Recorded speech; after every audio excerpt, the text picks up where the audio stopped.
Good afternoon. It is 3:02. I'm Joseph Bonanno live from the Circuit Sports at Kentucky Downs Studios. Big news in Nashville for the Titans today as they are reportedly trading cornerback Jarvis Brownlee Jr. to the New York Jets in exchange for a 2026 sixth-round pick, and they gave up a 2026 seventh-round pick, according to Jordan Schultz. Brownlee was a fifth-round pick in 2024. Also, Titans head coach Brian Callahan announced today that he'd be giving up play-calling duties to quarterback coach Bo Hardegree. Hardegree has some play-calling experience with the Raiders when he took over for Josh McDaniels in 2023. In NFL news today, the New York Giants have benched quarterback Russell Wilson and will start first-round rookie quarterback Jackson Dart against the Chargers in Week 4. For our foundation repair, whatever needs, you need to visit USSTN.com. Bring it at once on your home for the Titans and Balls. This is 104.5 The Zone.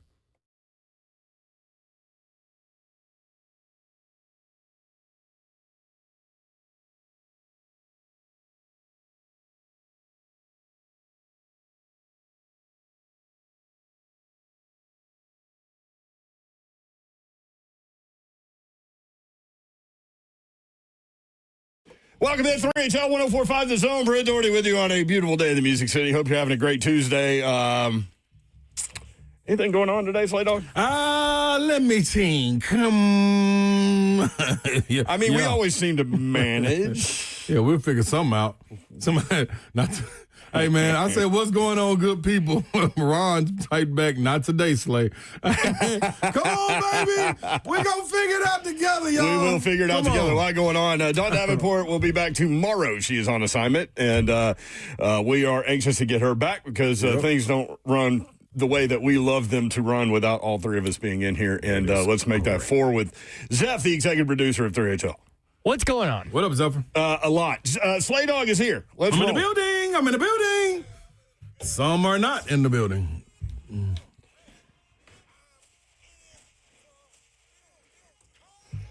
I told y'all.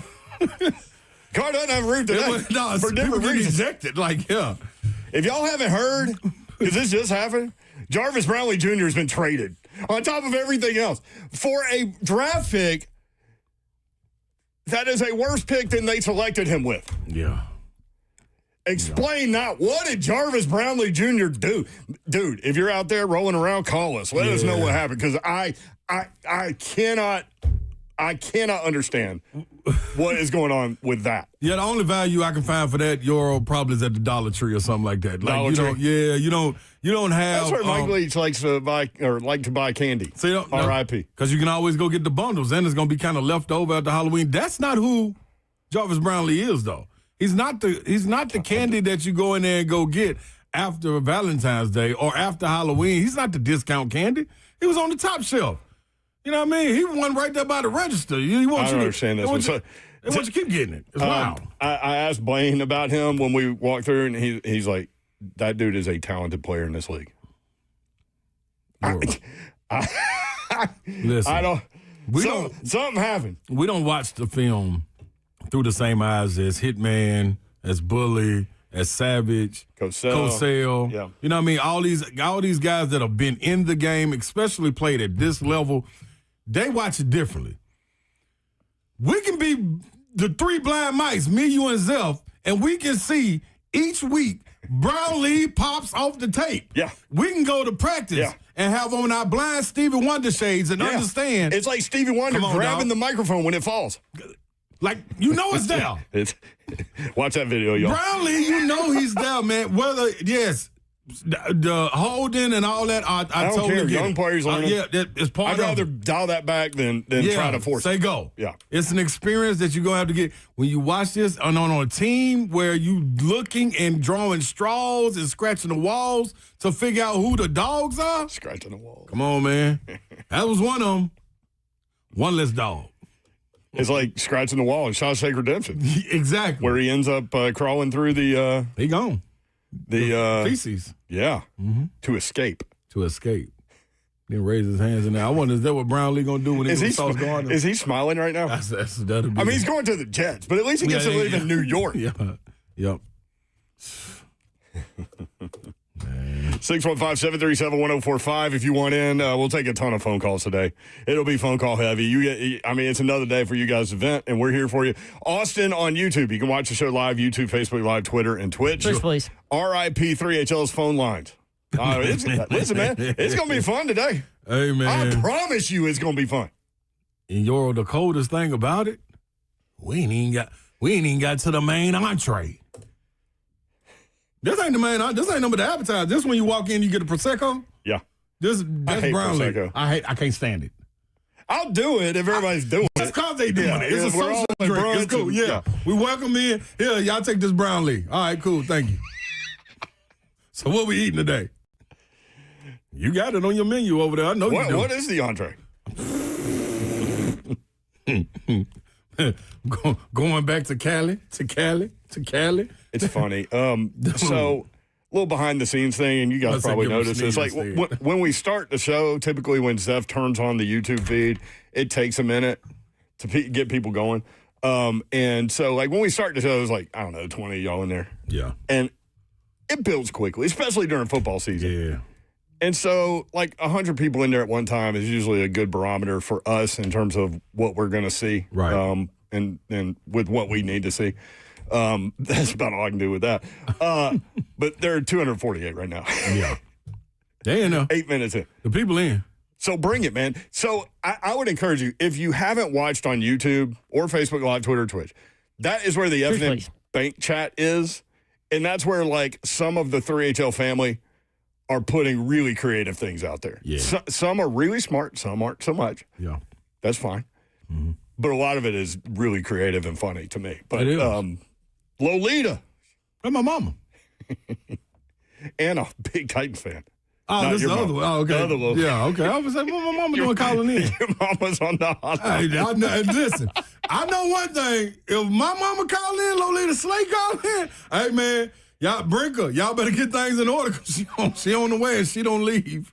She don't leave till things is tightened up. It's Lorita. Yeah. Lorita. It's Lorita. Jeff, did you get Lorita's rant on Twitter? Working on it right now. I'm going to say, boy, woo. So Lorita's rant, Lorita calls the station sometimes. Yes. But she's got to be really worked up to call the station. But she went to Twitter today at L Turnley, L-E-Y. Turnley, L-E-Y. And we're going to play. Call herself Crazy Titans lady. That's what she call herself. That's what she calls her. I love it, too. Shout out to her. Tighten up, don't lighten up. Yeah, that's it. Tighten up, don't lighten up. I love that, man. Hey, I like that. Man. That's the energy we're here for. Yeah, some of y'all are saying Brownlee just got traded. Yeah, we know. Oh, yeah. Brownlee in the 7th rounder to get a 6th rounder. Yeah, that's what I didn't go to school for, that part of the math, because that don't add up. I think you can learn that from about 3rd grade. Yeah. That don't add up. So the head coach gave up play calling responsibilities today. That's the entree. And they have traded Brownlee Jr. 3 games in. Want some dessert? There you go. What else is going to happen today? I say it all comes in threes. That's 2. We ain't even made it. Where's the 3rd thing? We ain't even made it to the dance floor yet. All right. Zeph just asked, is Lorita, like, safe for air? And I said, yeah. I'm pretty sure. Yeah. If she says if she drops an F-bomb or something, that's on me. And we'll dump it, okay? Yeah, I'm pretty sure. But go ahead and play. This is Lorita just on the losing and the coach giving a play calling responsibility. This is before Brownlee Jr. trade. Good morning. This is the Crazy Titan lady. And I'm here to tell you, first of all, I love the Titans.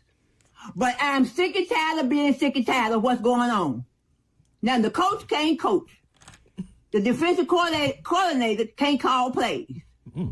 The pros that's been there for a while, have been playing for years, can't even catch balls. They can't tackle. They can't do nothing. They're dropping balls. They're doing all this mess that don't make no daggone sense. It just don't make no sense.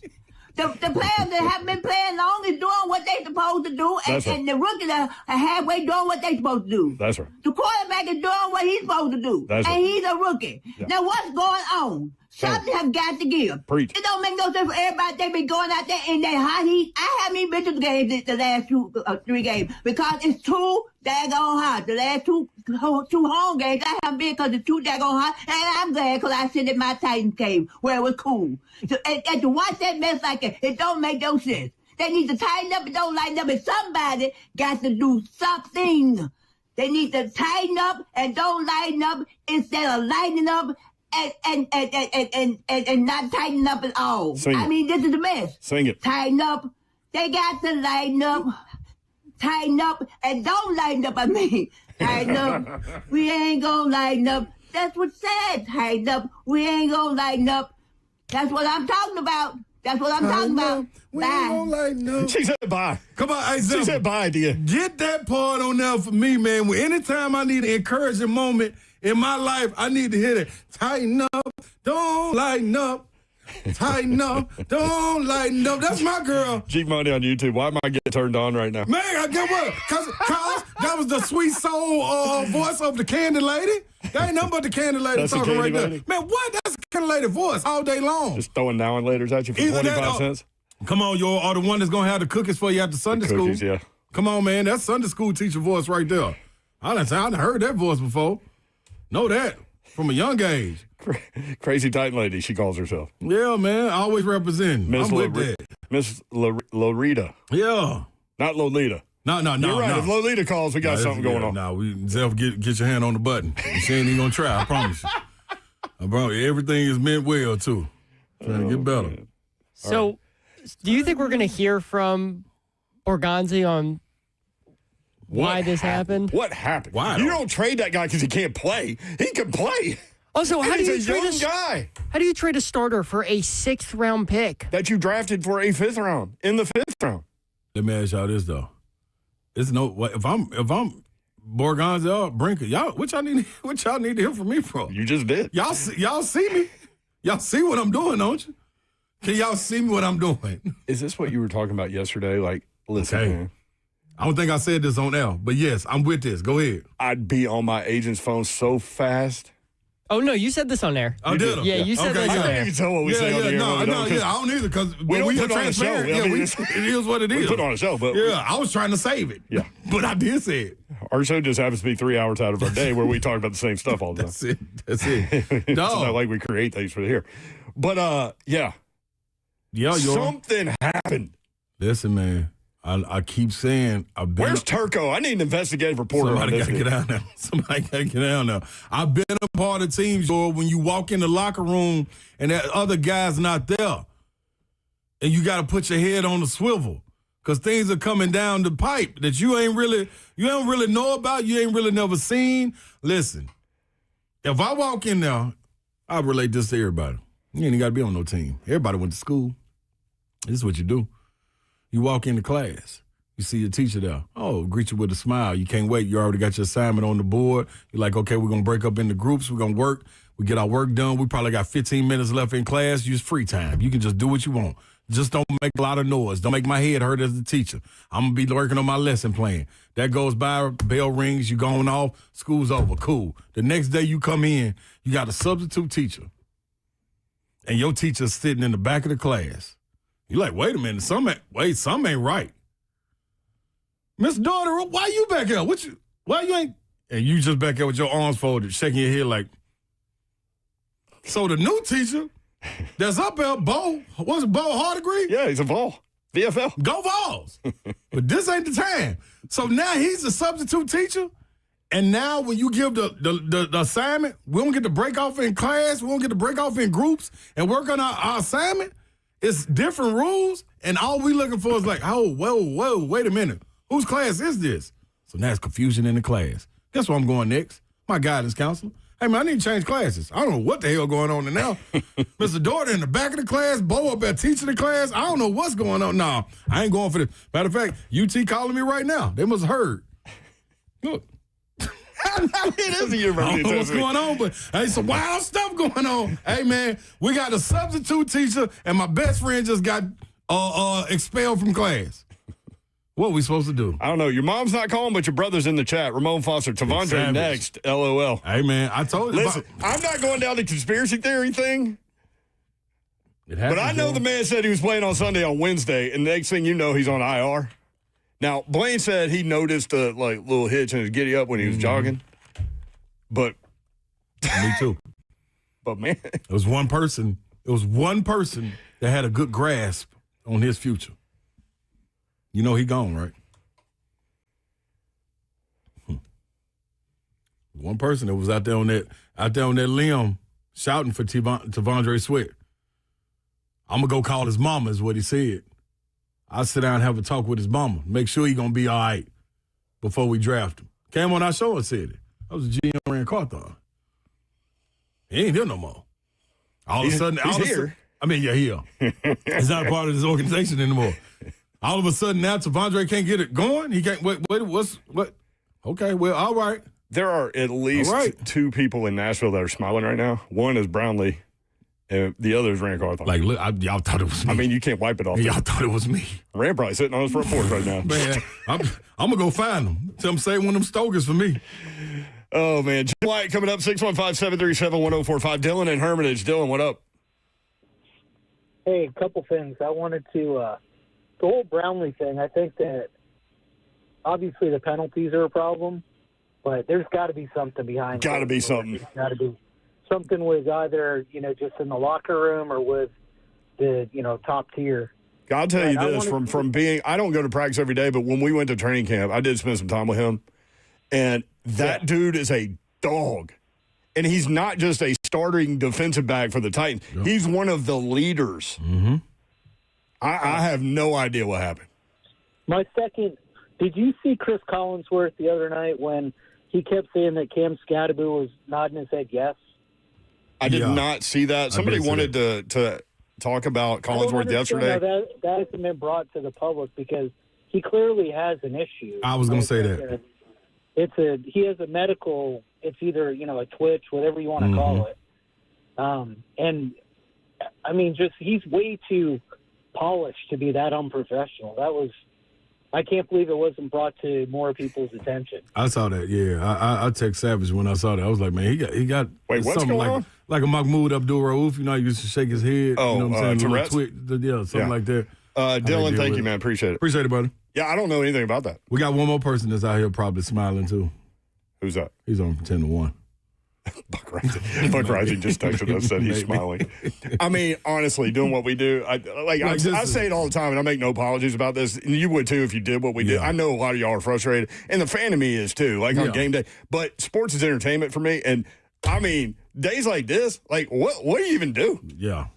Except sit here and just talk about it. We're going to figure it out with y'all. Sometimes you have to laugh. Yes, you do. No, you better laugh. You ain't got no more tears.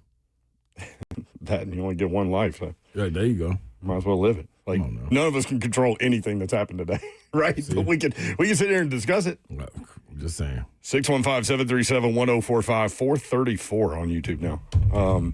By the way, the New York Giants have benched quarterback Russell Wilson. Jackson Dart, the rookie from Ole Miss, will start Sunday against the Chargers. And Mike Gundy is out at Oklahoma State. The move comes one day after Gundy told reporters that he is 100% intending on remaining at Oklahoma State after the 25 season. Gundy will be owed $15 million.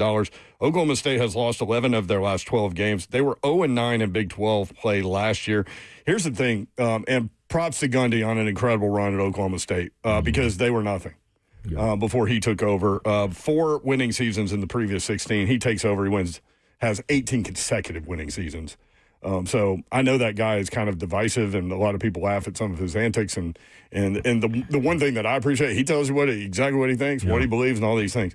So you don't have to guess with this. But a lot going on with regard to the Titans. Titans head coach Brian Callahan will no longer call offensive plays. Quarterbacks coach Bo Hardigree will handle the play calling duties. So much to unpack. Nick Holtz gets passed over with regard to this. So we're going to take a look at all of this and talk through it with you guys. Jim Wyatt at J. Wyatt Sports, TennesseeTitans.com next, and then we'll take as many phone calls the rest of the day as we can. No more guests today. 3HL 1045 The Zone.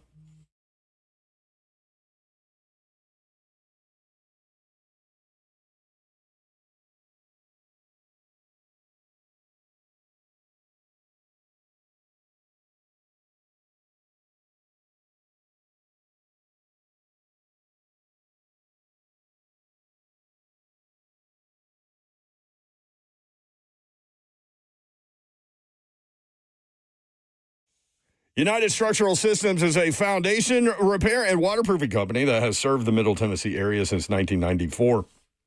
These are your guys.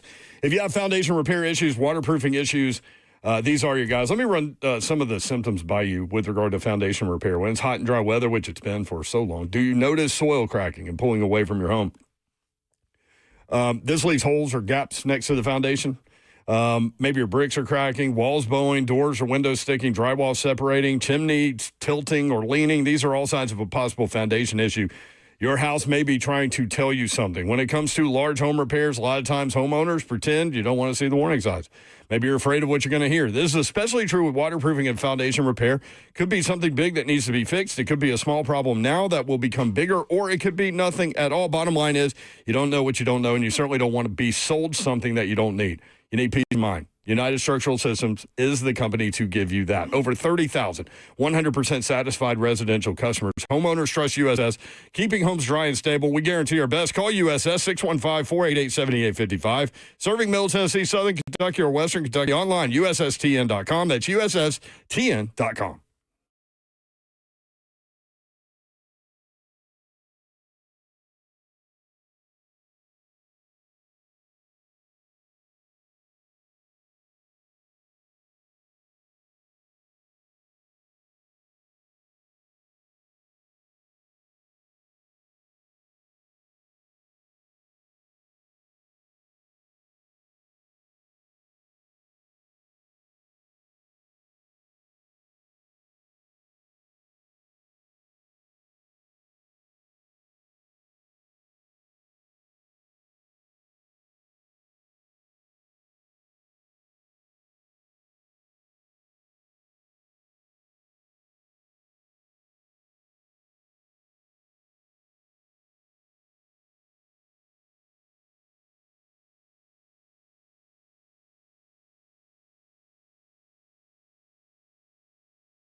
3HL 104.5 The Zone, broadcasting live from the 104.5 The Zone Circus Sports Studio. Kentucky's largest sports book can now be found at Circus Sports at Kentucky Downs.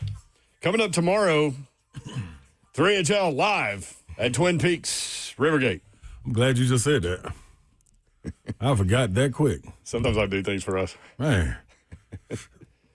Like I retweet things to remind myself later to bring it up on the show. Yeah. 615-737-1045, always the number. Jim Wyatt, anything going on today?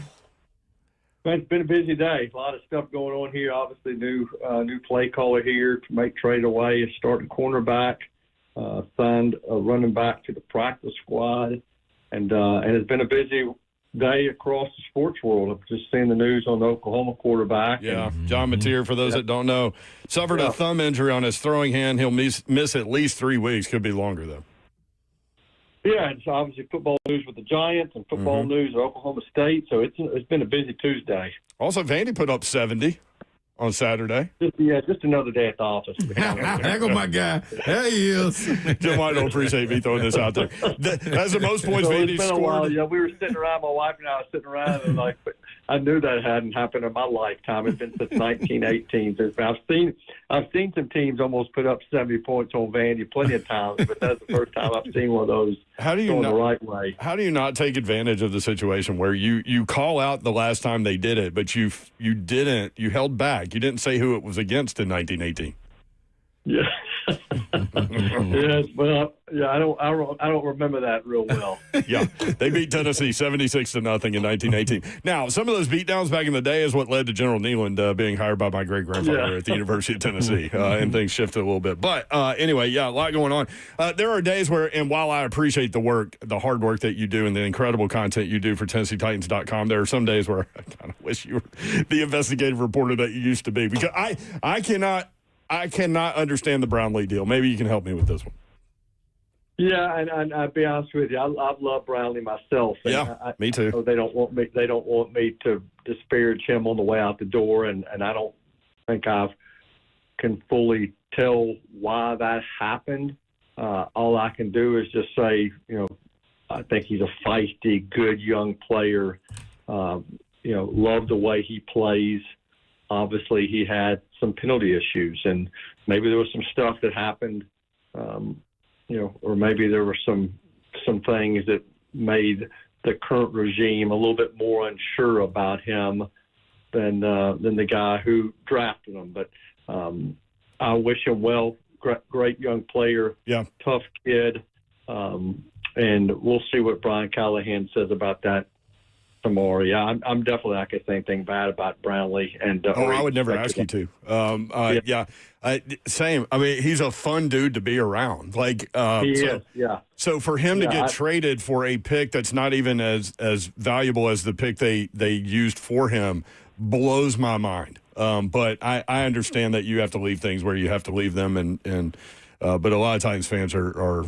Yeah, I noticed that. I had a feeling that would be the case too, because when I first heard it, I wondered myself. I had a feeling I knew what the reaction would be, and maybe you said it, but the Titans are getting a 6th-rounder, and then the Jets are getting Brownlee and a 7th-rounder. The Titans drafted him in the 5th round last year and got, I think 19 games out of him, counting the 2 this year. So obviously, new sheriff in town and want to do things his way. I look at the depth chart at corner right now, and obviously that means that some other guys like Jalen Armour-Davis, who played for the first time on Sunday, I think a pretty talented corner that was previously with the Ravens, played at Alabama, puts him more on the spot. They like Marcus Harris, what they've seen from him, a draft pick.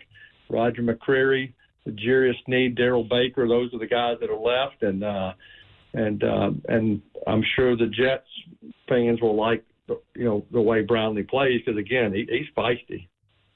Feisty's a good word for him. That's true. So Armour-Davis came from Alabama. I talked with Blaine on the Lee Company Countdown to Kickoff about him. Blaine was a fan. This is before the game Sunday. Blaine is a fan of him. Thinks he has NFL skill and talent. Yeah, and when he was waived by the Ravens and the Titans claimed him, I saw a lot of stuff out of Baltimore, kind of like what you're almost identical to what you're seeing today. You know, when he was waived and the Titans got him, I saw a lot of stuff from Ravens fans saying that the Titans got a really good player.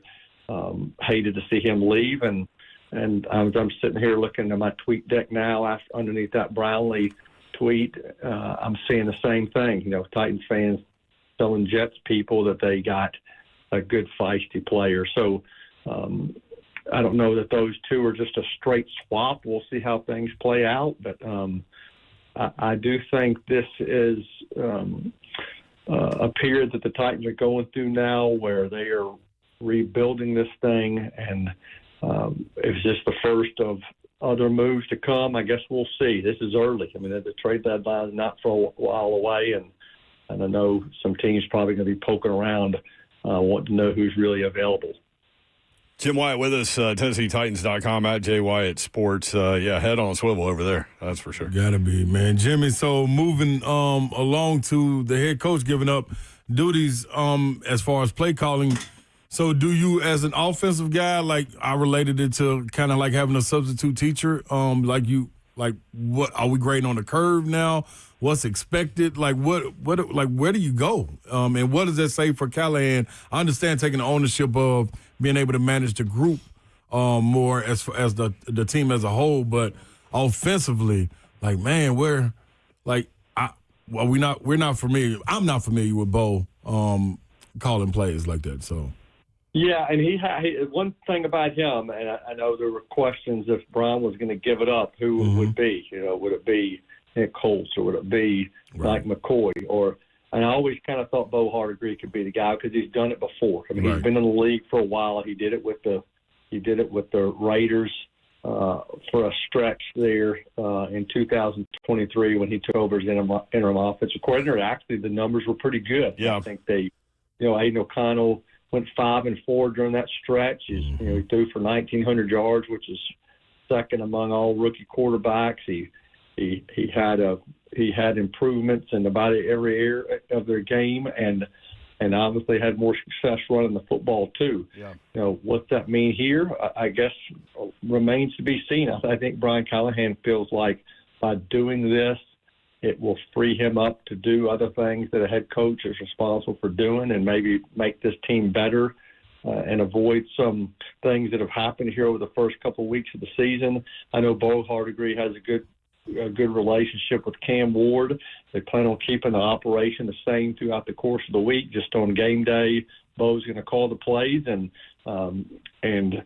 I mean, it's best for Brian's sake, for Bo's sake, for everybody on this team's sake if this works. And I think they think it will be a positive moving forward. But we'll see. I mean, that's something I'm sure Brian didn't love the idea of doing because he loves calling plays and has talked about that before. So he had to do a lot of soul searching, it sounds like, to come to this conclusion. Jimmy, we continuously talk about, you know, the vibes and the body language of players, coaches, so forth and so on. Like, what is the energy that when in the locker room? And I understand that it's difficult after a loss. Any team is going to be down, but morale, where do you kind of sense it to be? Well, it was, you know, Sunday is what I'm basing it by. We did have three players. You know, yesterday, you know, Peter Scaracci, Amani Hooker, and I'm trying to think of who and Chika Conquo were the three that talked to us at the podium yesterday. Locker room will open back up tomorrow, and I have to say, by the time I got in there on Sunday, there were only a handful of players left. Brian Callahan talked after the game. You know, by the time they opened it up for the group that chose to go to Callahan, there were not many guys in there. But just watching the sideline and talking to the guys that I talked to, obviously guys are down and struggling with what's happened over the first 3 weeks of the season. I didn't expect the team to be 3-0 at this point, and certainly knew that this would be a season where there would be some growing pains. People would ask me at the beginning of the year what I thought a successful season would be, and most of the time I say, well, trying to go into December and and put yourself in a position to make the playoffs. I was pretty frank with people who asked me. I thought if you win 6 games and you show improvement during the course of the year, especially at the quarterback position, I think you'd have to count it as a win. And right now, sitting at 0-3 and coming off that game Sunday that looked awful, I think people can't be anything but discouraged. But in the league and certainly in the NFL, where you're dealing with these guys who have done this for a while, you move on pretty quickly, and still got 14 games left. Coming off a really tough stretch of 3 games, and have some games coming up on the schedule that you would think are winnable games, but you got to play better. And I think everybody around here knows if you don't start playing better and making improvement, it's going to be a really, really long season. And I feel silly talking about the games coming up look more winnable, because I'm sure teams getting ready to play the Titans think this is about a winnable game as you can get based on what we've seen so far. Well, there's an 0-3 team that's playing the Titans that is a 7.5 now point favorite over Tennessee. For those that don't know, Jim, can you kind of expound on how much the Houston game means to the Adams family? Well, it means a lot, and I'll say this about the Texans before I even go there. I still think they're pretty good. They've lost 3 games. They were tight games. Yeah. 1 score, which is a little bit different than what we've seen here. I mean, they lost that Tampa game at the very end. They lost the Rams game close. They lost, obviously, to Jacksonville, which I'm sure they can't figure out how they did that. But but I'm sure they feel like they still have a chance to get back in it. Yeah. It is important just because of the history. Like you said, this team's from Houston. The owner, spends a lot of time in Houston. There's been a lot of back and forth, between the fan bases and ownership, and Texans kind of enjoying it a lot when they beat the Titans and dismissing the Titans, and questions about the uniform and who should be wearing the Oilers. I mean, so there's just a lot of history there, and it would be a good place to try to get back on track if you're the Titans. But again, Texans thinking the same thing.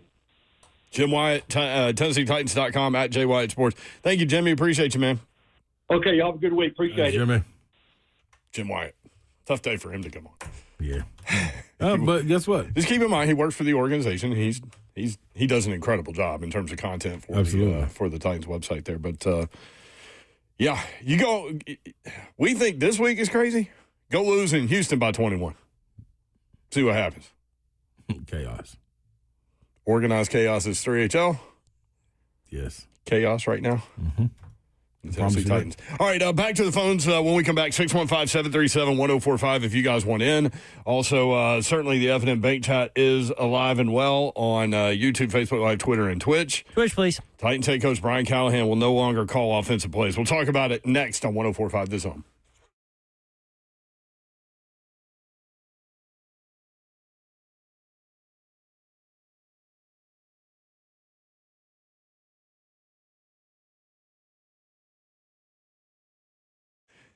I know what I want, and I only buy what I need to keep me connected. Stay connected with Wi-Fi coverage that delivers the speed that your devices need. Count on a reliable connection for all of your devices, even when everyone's online. Maybe you're watching something on the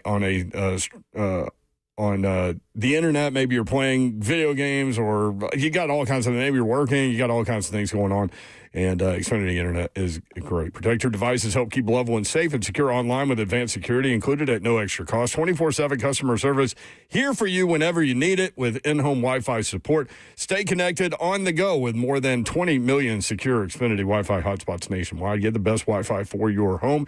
Enjoy ultimate control of your home network with the Xfinity app. Personalize your Wi-Fi name and password, assign user profiles, view and control connected devices, and much more. Use the Xfinity app to pause Wi-Fi, to disconnect for a while, set families safe browsing, and much more. To get started, visit Xfinity.com or drop into an Xfinity store today. Xfinity, the Wi-Fi is booming. We have a new Dawn deal for Pella Windows and Doors of Nashville. It's for the month of September, so maybe you are out there and you need new windows and new doors, replacement windows for your old windows in your home.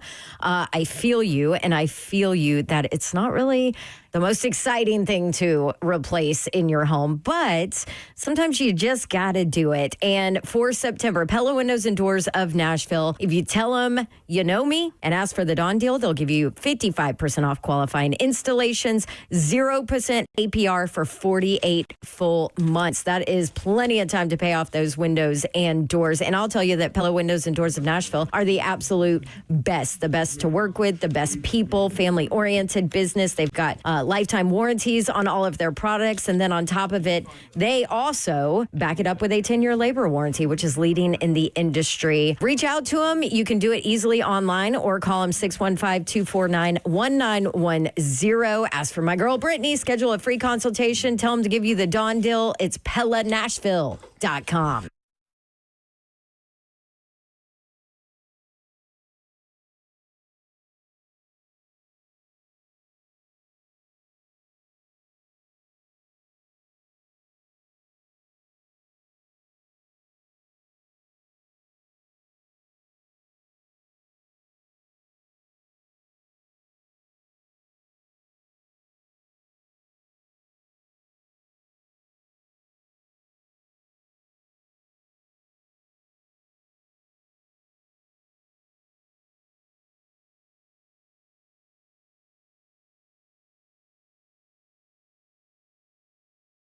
Let's face it, buying a vehicle should be straightforward and stress-free, and that's exactly how Two Rivers Ford has been doing business for decades.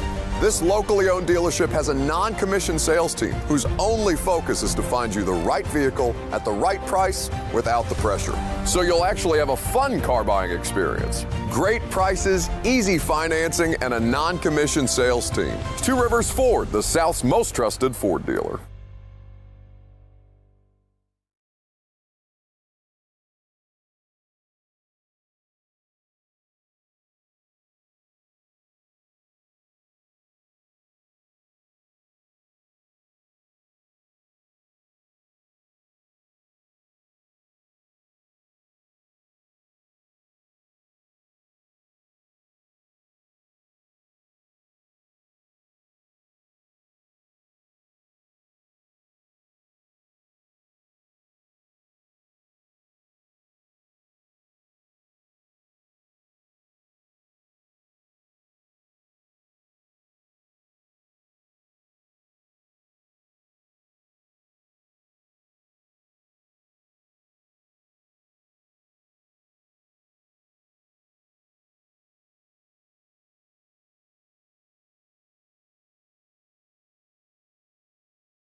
Tupac Tuesday on 3HL changes. Felt like this was a good song for No question. what we've learned today. Titans head coach Brian Callahan no longer calling offensive plays. Quarterbacks coach Bo Hardigree will handle the play calling duties. We'll talk about it. Also, right before we came on the air, Jarvis Brownlee Jr. traded to the New York Jets with a 7th-round pick for a 6th-round pick. He was drafted in the 5th round. This guy's a starting player. Good, young, talented player. Yep. A leader on that defense. Mm-hmm. Very charismatic. Smart. Introspective. What happened? That's enough to get you out of here. Slay. That ain't what we're looking for. That's enough to get you out of it. Yeah, that ain't really what we're looking for around here. If you ain't noticed, just take a look around. That's not what we're trying to do. That was so funny. It's so fast. It went flying past me. I was like, wait, what? What did you say? You're a promising young player. Yeah, we don't want you. Yeah, get on out of here. Also funny that comes out after the press conferences today. Now, the head coach is set to meet with the media tomorrow. Woo, baby. What have we retained besides Big Jeff since I've been here? Since I've been home. I can't think of what we retained. Everything else is acquisition or just like a add-on for the time being. Big Jeff and Amani Hooker are the only two pieces they've developed and retained. Those two. So we got everything else has been like, okay, bye. See ya. We don't watch anymore. Oh, boy. Well, ladies and gentlemen, just take a look around because what you see today, you may not see tomorrow. So that's all I got for you. Where's the live by? I'm telling you. Well, I was halfway joking when I said head on a swivel over seriously. there, but seriously. No, why wouldn't you? I mean it when I say go lose to Houston by 21, see what happens. And guess what, though, Yor? The other thing is, like, I'm speaking a little bit from the player side. Yeah. The front office ain't playing either. So you show any kind of, if you're listening to Jim Wyatt, you show any kind of, you're not on this page of going where we're going and the way we're going now. Yeah, you might have a fast car, but that's not the way we're going. If we want to go horse and carriage, you better get yourself in this horse and carriage. Or grab your little horse and walk along the side of it. But we going horse and buggy to wherever we going. Not in these fast cars and none of that. Tracy Chapman wasn't talking about this. No, she wasn't. Like, this is it. I love that song. So to say that is, I'm saying that to say the front office ain't playing either. Everybody finna get on the same page by force or by choice. So you got the option to pick up your phone. I will say this. I cannot wait to see what the offense looks like with Bo Hardiger calling plays. Like, I mean, they've suddenly turned that into a thing. Like, I'm anxious. That dude calling plays scored 63 on the Chargers. Let me ask you this, Yor. With the Raiders. Let me ask you this, though. With Aiden O'Connell. Yeah. At quarterback. Yeah. And if things go well. I'm trying not to sneeze. No, go ahead. No, I mean, it's not like Babs is sitting over there. Oh, no worry. I got this. You go into soliloquy. I'm taking off. Yeah, I'm taking off with this. You don't need to go out. No, I'm gone. No, I got my own little horse. So I don't need to be on your little boogie. I'm gone. So, dude, like, okay, say it goes well. Yeah. Say they go out there, the offense is humming and, you know what I mean, and it's rolling, and you still lose. The main thing, like, don't get sidetracked by Bo Hardiger. The main attraction is still Brian Callahan. What happens with him?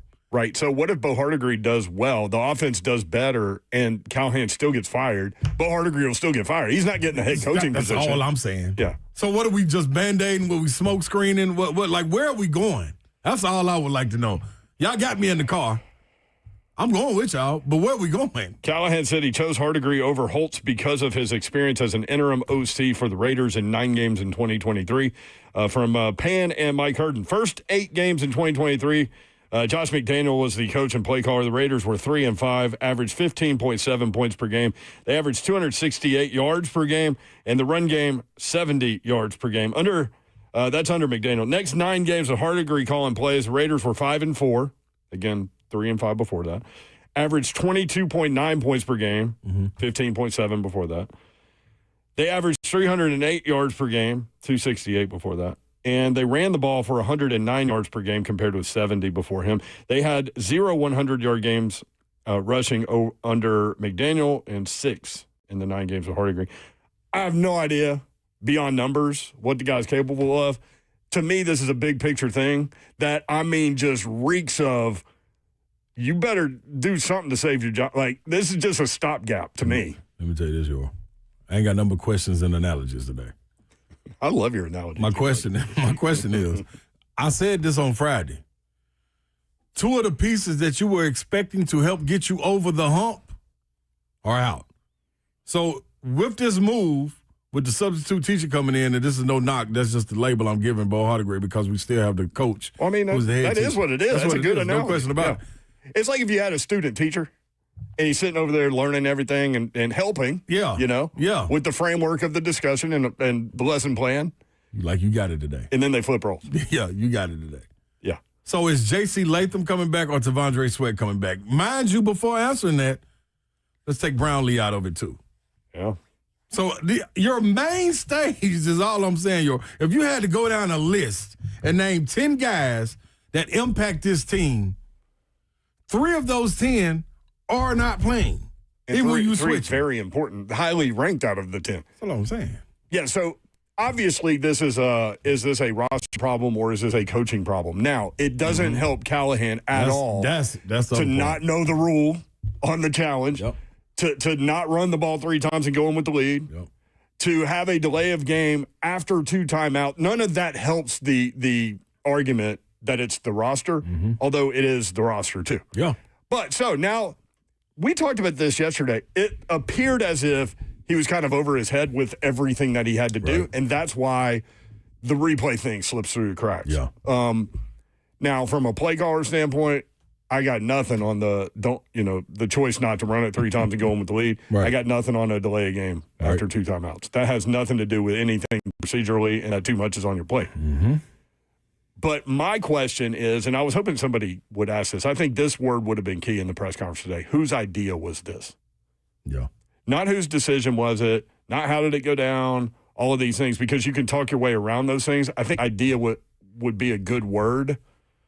Whose idea was this? There's no way it was Callahan's idea. In my mind. I don't know that. I haven't been told that. I'm just looking at this like you guys are.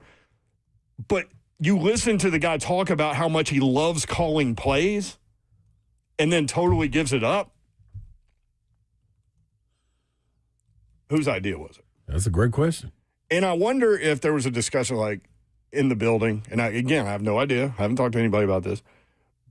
I'm just trying to think logically about this. Yeah. Was there a discussion? Should we move on from the head coach right You're now? asking the questions that people want to know. Yeah.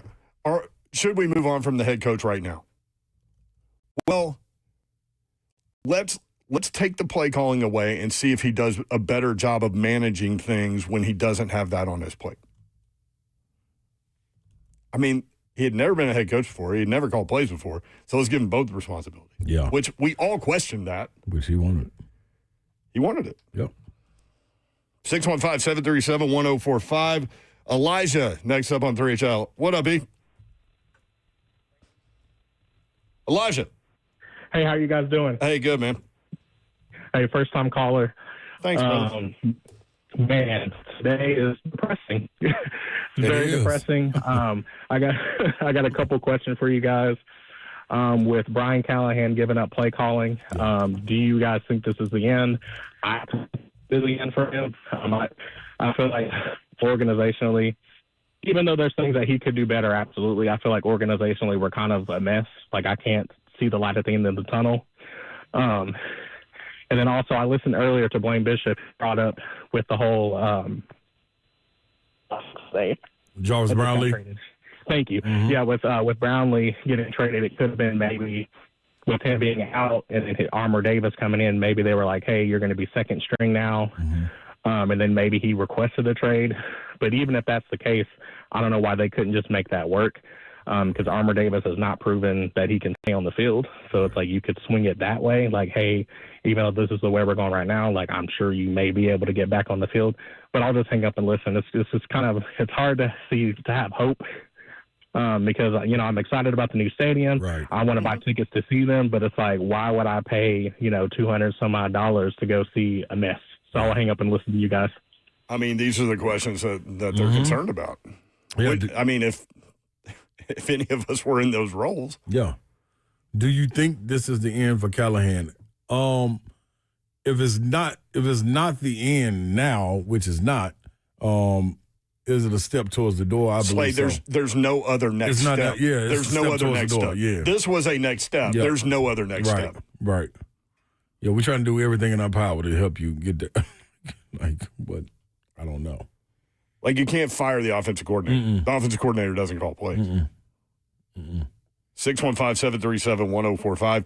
If you guys want in, we would love to hear from you. Let's vent. Let's talk through this. A lot going on, obviously, with regard to the Tennessee Titans and football in general, man.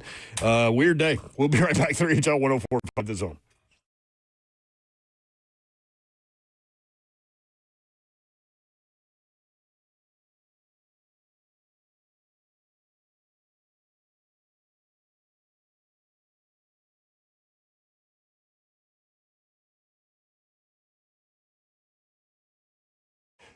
Want to talk about my friend Mike McGrady and his crew at Smoky Mountain Tops. They offer beautiful custom countertops, man, that can totally transform your house, townhome, condo, wherever you are. Maybe you're thinking about upgrading your kitchen or bath. These are your guys. Trust the experts at Smoky Mountain Tops, Tennessee's leader in premium stone surfaces for more than 30 years. Check out these stunning Honstone quartz items at their Nashville design studio. Honstone quartz offering elegance and durability, elevating any space. Smoky Mountain Tops has teamed up with Honstone Quartz, which perfectly captures the natural beauty and depth of quartzite stone countertops. Check out Honstone's Opimo collection, as seen at Smoky Mountain Tops' studio right here in Nashville. Honstone offers durable surfaces, including neutrals or striking bold designs, offering timeless elegance. And they have a location in Knoxville as well. If you're listening in East Tennessee, Smoky Mountain Tops can help you there. smtops.com is the website. Check those guys out when you get a chance. smtops.com, 615-922-6539. Smoky Mountain Tops, quality, service, dedication.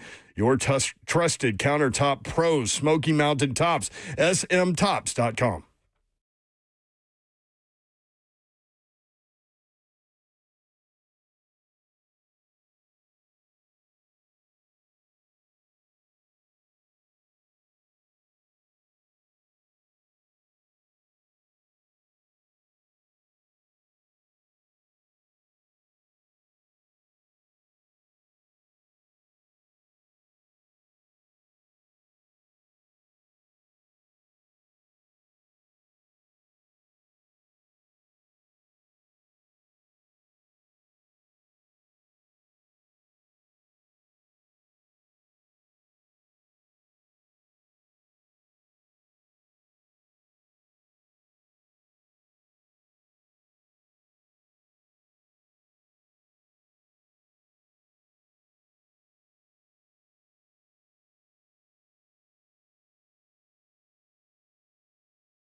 Good afternoon. It is 4:03. I'm Joseph Bonanno live from the Circus Sports at Kentucky Downs Studios. The Titans have traded cornerback Jarvis Brownlee Jr. and a 2026 7th-round pick to the New York Jets in exchange for a 2026 6th-round pick. Brownlee was a 5th-round pick in 2024 and has been a starter for the Titans since he was a rookie. Titans head coach Brian Callahan announced today that he's giving up play-calling duties to quarterback coach Bo Hardegree.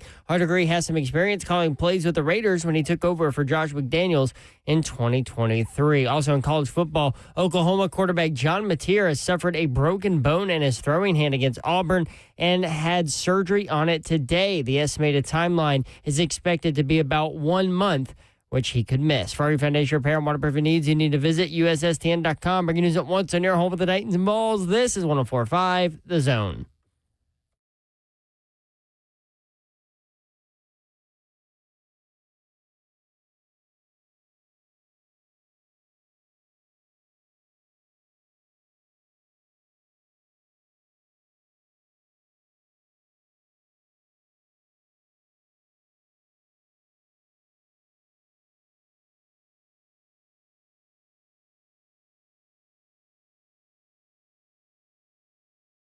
HL 104.5 The Zone. Brett Doherty with you on a beautiful day in the Music City. Hope you're having a great Tuesday. We are here for you. Lots of Titans news going on that we would love to talk through with you. 615-737-1045. Dawn Davenport will be back tomorrow. She is on assignment. The executive producer of 3HL is F-Dog. What's up? Ron Slay is here. I'm in the building.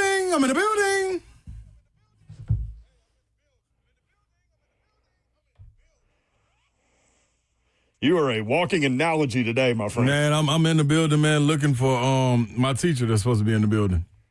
Oh, we got the going class to class. We got the student teacher. I guess I taught a couple classes back in the day. I hope he's grading on the curve. Now, I will say, a lot of people are like, well, Bo Hardegree was interim OC at the Raiders 2023 for 9 games, and he did this and this and this.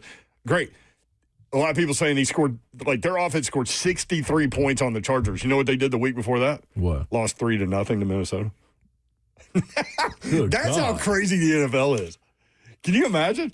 They lost 3-0 to Minnesota. The very next game, they score 63 on the Chargers. Dude, sports it's nothing like sports. It's those turnarounds that give you false hope and give you hope too. You kind of were setting people up with the Bo Hardegree situation. Let's say the offense looks good.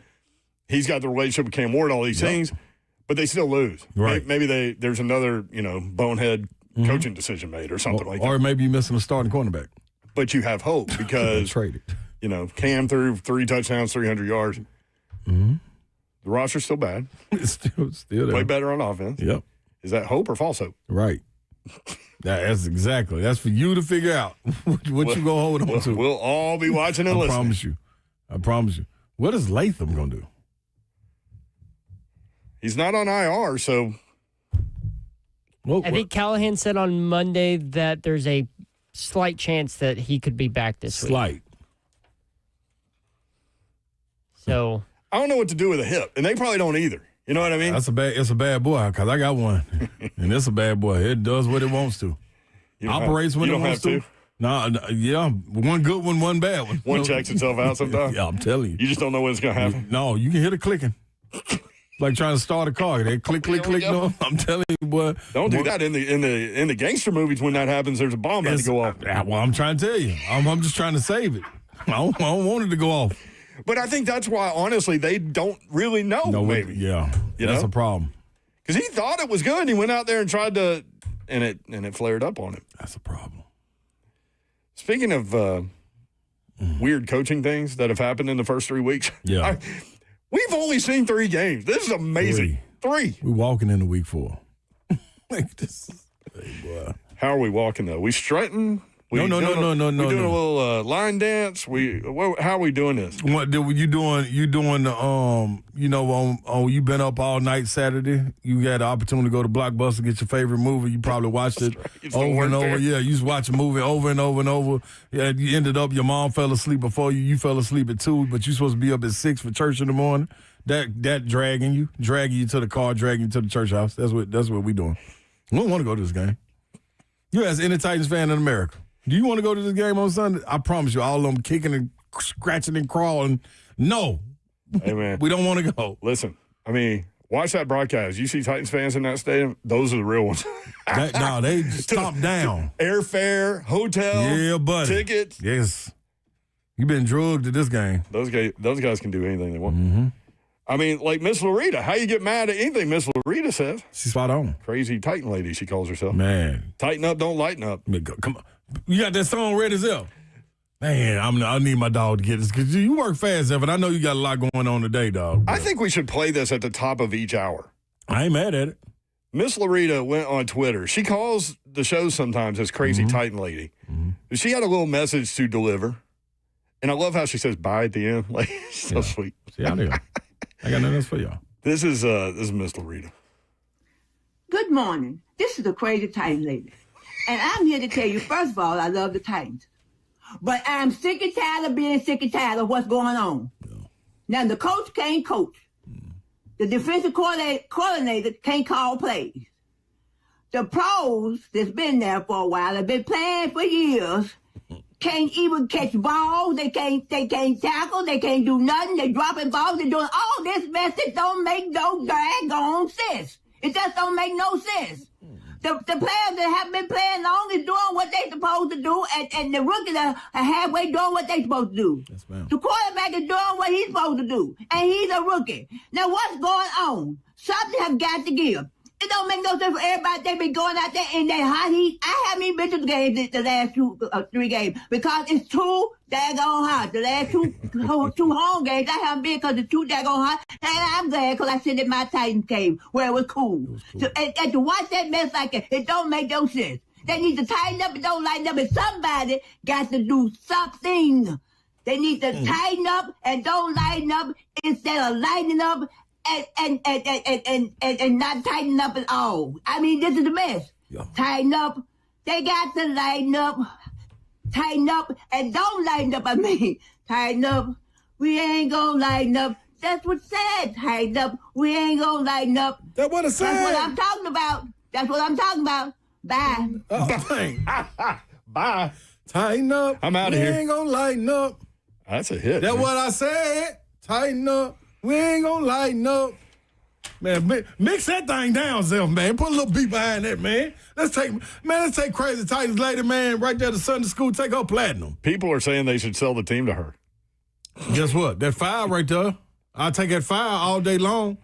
Take that fire all day long. I don't know what the performance is going to be like, but I know what that fire and that belly going to be like coming out that tunnel. Tighten up. He ain't going to lighten up.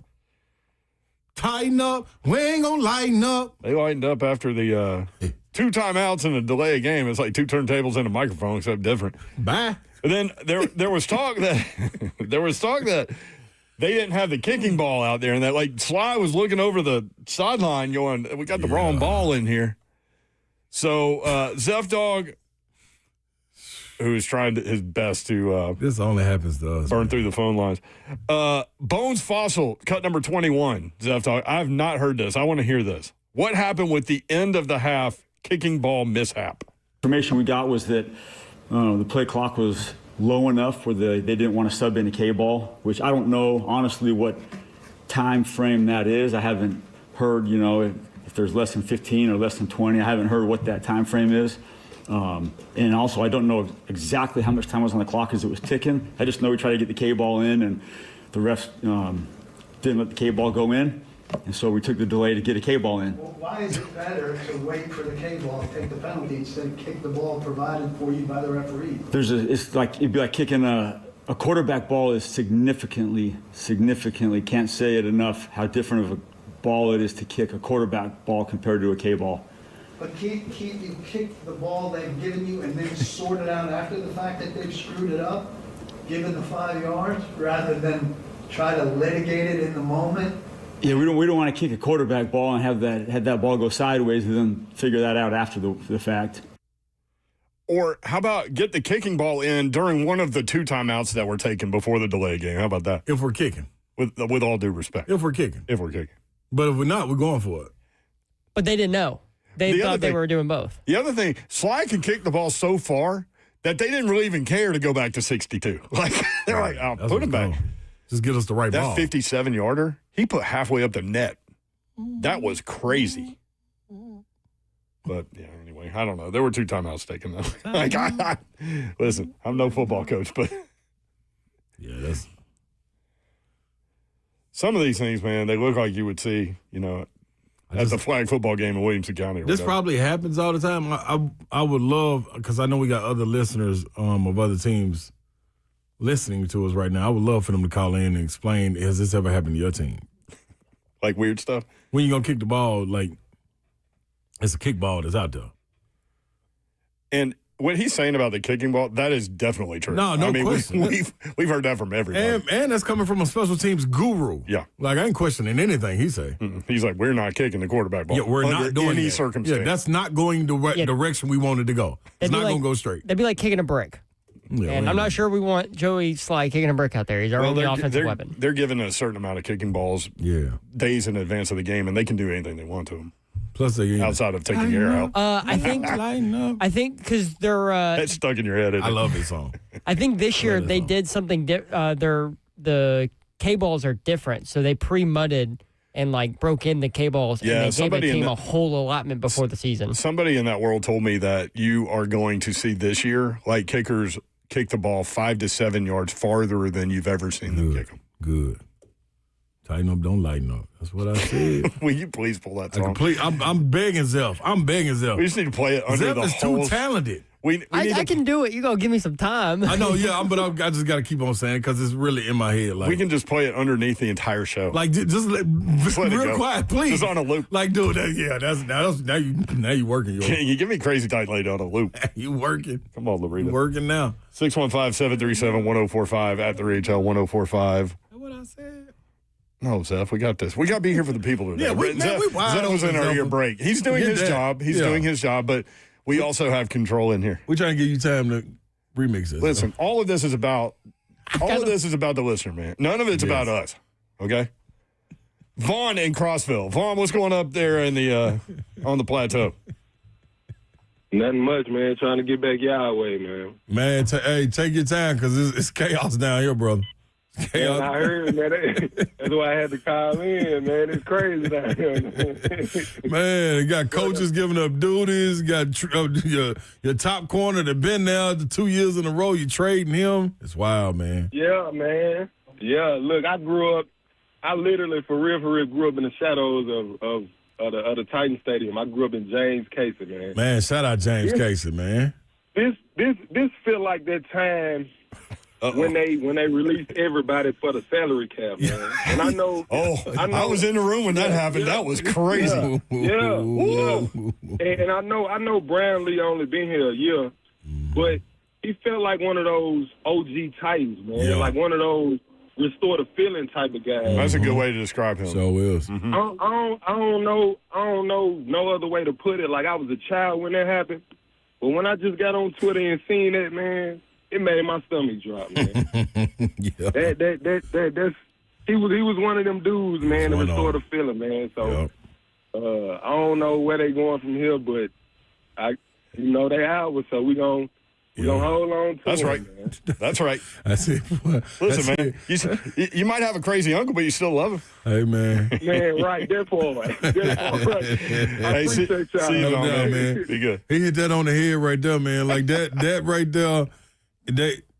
When you look for this, we've been asking this for 2 years. No, really 3 years. What is the Titans' identity?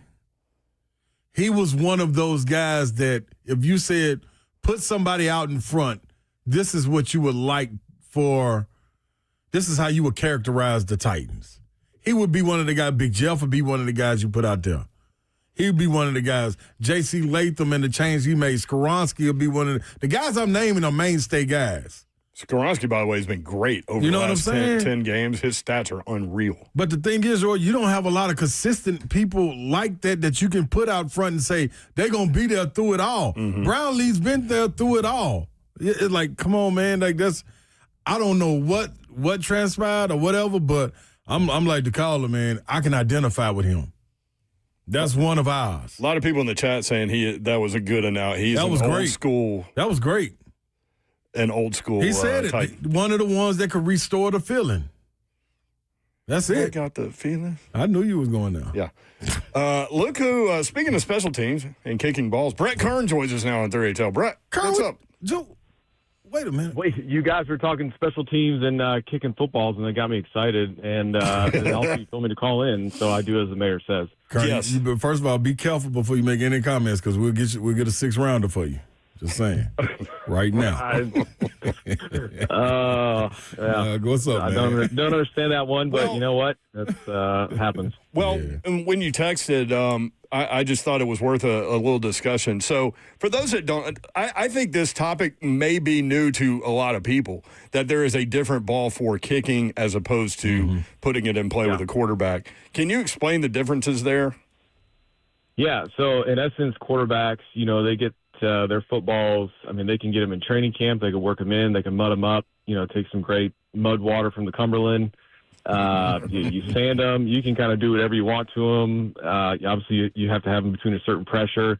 Whatever the quarterback likes, grip-wise, all that kind of stuff. Where K-balls, up until this year, Matt Thompson, great dude. Yeah. He would get about an hour and a half, maybe 2 hours before the game to go breaking the K-balls. And if you're the home team, you have balls 1, 3, and 5. If you're the away team, you get balls 2, 4, and 6. And so, he would go break them in. I mean, he's kicking them against the shower wall. His hands are all dyed up. His white shirt's all dyed up. But really, they're fresh out of the box. And you only get, an hour and a half. And then after that, he would come to us and say, hey, which one do you want as your primary, ball 2, 4, or 6? Obviously, he would spend a ton of time on 2, a little bit on 4, and barely anything on 6. So 6 was almost like fresh out the box. Panel's really firm, not a lot of give, in hitting the panel. So a lot of times you'd hit ball 2, and then obviously ball 4 was pretty good. Well, now this year, they're allowed to get them a lot earlier, break them in, kick them during the week. During the week, if I were to take, let's say, the game balls from this past Sunday. Now, what I would do is I would kick them Wednesdays and Thursdays on our kick days, just so I could get used to a game ball, the feel, still had a little bit of slickness to it. Panel wasn't fully broken in. But after about a week of kicking those balls, maybe a 4-7 hang time, 50-yard punt in a game. Now in practice with a broken-in ball, that's now a 5-0, and it's probably another 5 yards further. Wow. Same thing with field goal, a 55, 60-yard field goal with a brand-new ball, broken in. If you get a week to kick that, you're looking at least, probably 60, 65 minimum, which is why you see, Joey's got a big leg to begin with. Don't get me wrong, but when you're putting 57-yarders, halfway up the uprights, those are good from 70. And so with a quarterback ball, I've had to do it 4 times in a game where I've got, we've decided to go punt kind of later into the situation. The clock's running down. They don't want to switch the ball out. And you're hitting a quarterback ball and you're hoping to get it 40 yards. So a quarterback ball from 57, Joey would have been very, very fortunate just to get it there. So that's happened to you 4 times in your career. Right there. So that's gotta get into great. your head too, right? Like from a psychological standpoint, you're like, oh, I know what's about to happen. Yeah, twice I was fortunate enough where it was kind of a plus 50 punt, whereas, it was an end over end, more of a placement ball than needing hang time and distance. The worst was the 2017 divisional round at New England. It was 25 degrees outside. And we decided, I think it was like 4th and 2 or something like that. And we thought we were going to go for it because we were down. Nope, we decided to punt, and that ball did not get switched. And Bo Brinkley, the long snapper at the time, looked back at me and kind of gave me that look. And I kind of looked down, and I could see the ball, and I could tell it had that mud, like that mud. There's no sheen to it, right? Yeah. Sometimes specialist balls, the K balls have a little bit of sheen to it. This thing was dark, and I'm like, this is a quarterback ball. And I think I hit it like 38 yards, fair catch, and it hurt, too. It didn't feel great. So do the balls ever get mixed up in terms of home and away? Like where you're supposed to have 2, 4, or 6, and you end up with a 1, 3, or 5? Does that ever happen? Sometimes, it just depends, like especially if a ball goes over the net, like on a field goal, and a fan's trying to throw it back or they don't throw it back. Usually you have K guys on each side that are responsible for your own thing, your own footballs. There's been times where like we were on the road. I remember at Houston one time, and this is with Baronis. But we had a game-winning kick, and it was like a 56 or 57-yarder. And instead of Houston throwing in our primary ball one, they threw in our ball 5 that wasn't broken in. So Rob hit a 57-yarder and it was short. So sometimes that kind of stuff can happen, but they've changed up the rules a little bit.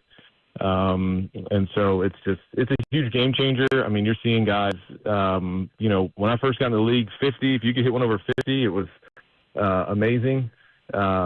But now it's like now the new norm is 60. And so obviously with the K balls getting switched up, it's a game changer. Brett Kern with us on 3HL. So do punters and kickers use the same, like, would you both use 2, for example? Or do they like the ball differently than a punter does? There's been multiple times where I've liked ball 2 and Suckup's like, hey, man, I kind of like the panels on ball 4, right? And I would like ball 2 because maybe where the laces are for holding is a little bit more broken in, where, Ryan for kickoffs, like see certain panels or something like that. Like it's just, there's been multiple times where I want ball 2 for punt, and he would want ball 4 for field goal. And a lot of times though, we also knew like, hey, we're both kicking ball 2. This ball's going to get broken in a lot sooner. So it's kind of a like an agreement handshake, business decision just to get that ball broken in a lot quicker for us. Man, I appreciate you listening. Appreciate the perspective here because, we didn't know a whole lot about that little situation. But, that's interesting. Kicking balls is important, It's important. Absolutely. Well, if you were over there, I would tell you head on a swivel, but I know you're happy playing golf and stuff. And talking to Buck every once in a while. Got rained on today. That was fun. So being at the furthest part of the golf course when it's starting to downpour, good times. My favorite fun ride back. My favorite BK stories we're playing a Slay was in it. We're playing this tournament, and you had to go to the bank or something. Post office. You went to the post office. Post office, yeah. So you leave, you come back like an hour later. We had been through a rain delay. You walk out there and literally birdie the hole by yourself, just fresh out of the car. He hit the pin. The man hit the flag. Hey, look. I mean, I had errands to do that day. Post office was one of them. The bank, was also another one. And so I looked at my radar app, and I was like, this is going to be an hour, a little over. I have to do these errands. I might as well go do it, come back. I had the heated seat on in the truck, so my back was still loose. Tylenol was still flowing. And I went out there and just did it, Yeah, you definitely just did it. That was it, dog. Are we going to see you on the senior tour, Kern? Absolutely not. No. Damn, man. I'm not that good. I'm definitely not that good to be on a senior tour. Hey, thanks for the perspective. Appreciate you. Anytime. Y'all have a good one. All right, there he is, Brett Kern, former Titan punter. All right, more of your phone calls when we come back. 615-737-1045.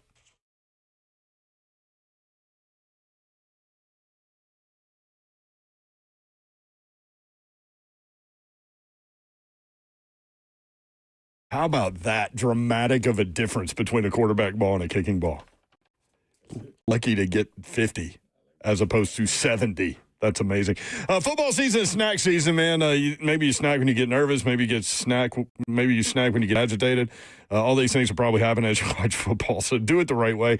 Daisy brand French onion dip and Daisy ranch dip, game changers. Absolutely delicious. These are as delicious as a homemade dip that you might encounter. They're made with real herbs and spices and other ingredients that you could find in your own kitchen. Look for Daisy French onion dip at a grocery store near you.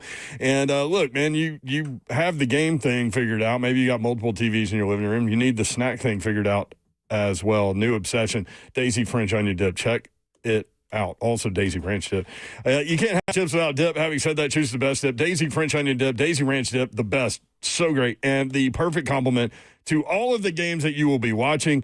Daisy French onion dip, Daisy Ranch dip. Look for them at a grocery store near you.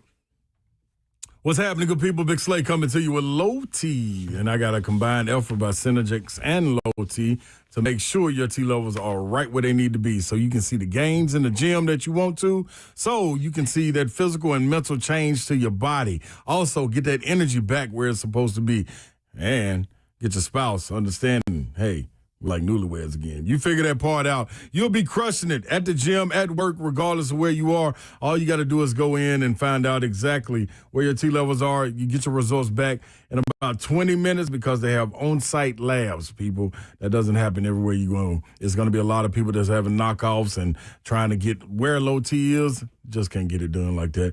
Because restoring your quality of life, that's what it's about. All you got to do is go to TRTMVP.com. That is TRTMVP.com to get your appointment today. Do it now. Tell them Big Slate told you to go.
3HL 104.5 The Zone. Brent Doherty, Ross Slay, talking through all of these Titans things with you. Other things going on around the football world. The New York Giants have benched quarterback Russell Wilson. Jackson Dart, the rookie from Ole Miss, will start Sunday against the Chargers. And Mike Gundy out at Oklahoma State. The move comes one day after Gundy told reporters that he 100% intended on remaining at Oklahoma State after the 2025 season. He said that in a press conference yesterday, and the AD was like, really? Yeah. Watch this. He was saying he felt he was going to remain. Yeah. Everybody else around you didn't. Yeah, Gundy will be owed $15 million. Oklahoma State has lost 11 of its last 12 games. Remember, they got beat by Oregon. Was it 69-3? It was the worst loss for Oklahoma State since 1908, and that's the same year Oklahoma gained statehood. Wow. And then they lost at home to Tulsa the next week. Now, in all seriousness, man, that dude did an incredible job at Oklahoma State. Yes, they lost to Tulsa for the first time since 1951 at home. That was not good. But before Gundy, Oklahoma State had 4 winning seasons in the previous 16 before him. He had 18 straight winning seasons. So that dude flirted with Tennessee a couple times. Got more money. We got it done. I'm going to tell you one thing. I don't feel bad about no coach being fired when they got someone on $15 million. $15 million. Dude. Mark Stoops sitting there with like 40. Hey, y'all, I see you. I appreciate y'all, too, as much as y'all appreciate me. Well, we'll talk about these games as we go through the week today. Obviously, Titans heavy, but that Kentucky-South Carolina game coming up, somebody got to get Saturday, that's a directional game, right? Like South Carolina coming off a tough loss. Mm-hmm. By the way, Missouri's tough when they have a running back, and they've got a running back. Yes. Hardy? As a monster. I just rolled through some clips of him today. His backup running just as hard, too. You were texting us during that game, and I wasn't watching the game. Dude. But, yeah, Missouri's tough. He's not going down. I wasn't familiar with his story. That was my second time watching him play, but this time I was watching the game. Like he was Division II guy. Mm-hmm. Man, it came up, man, he run like this is his last opportunity.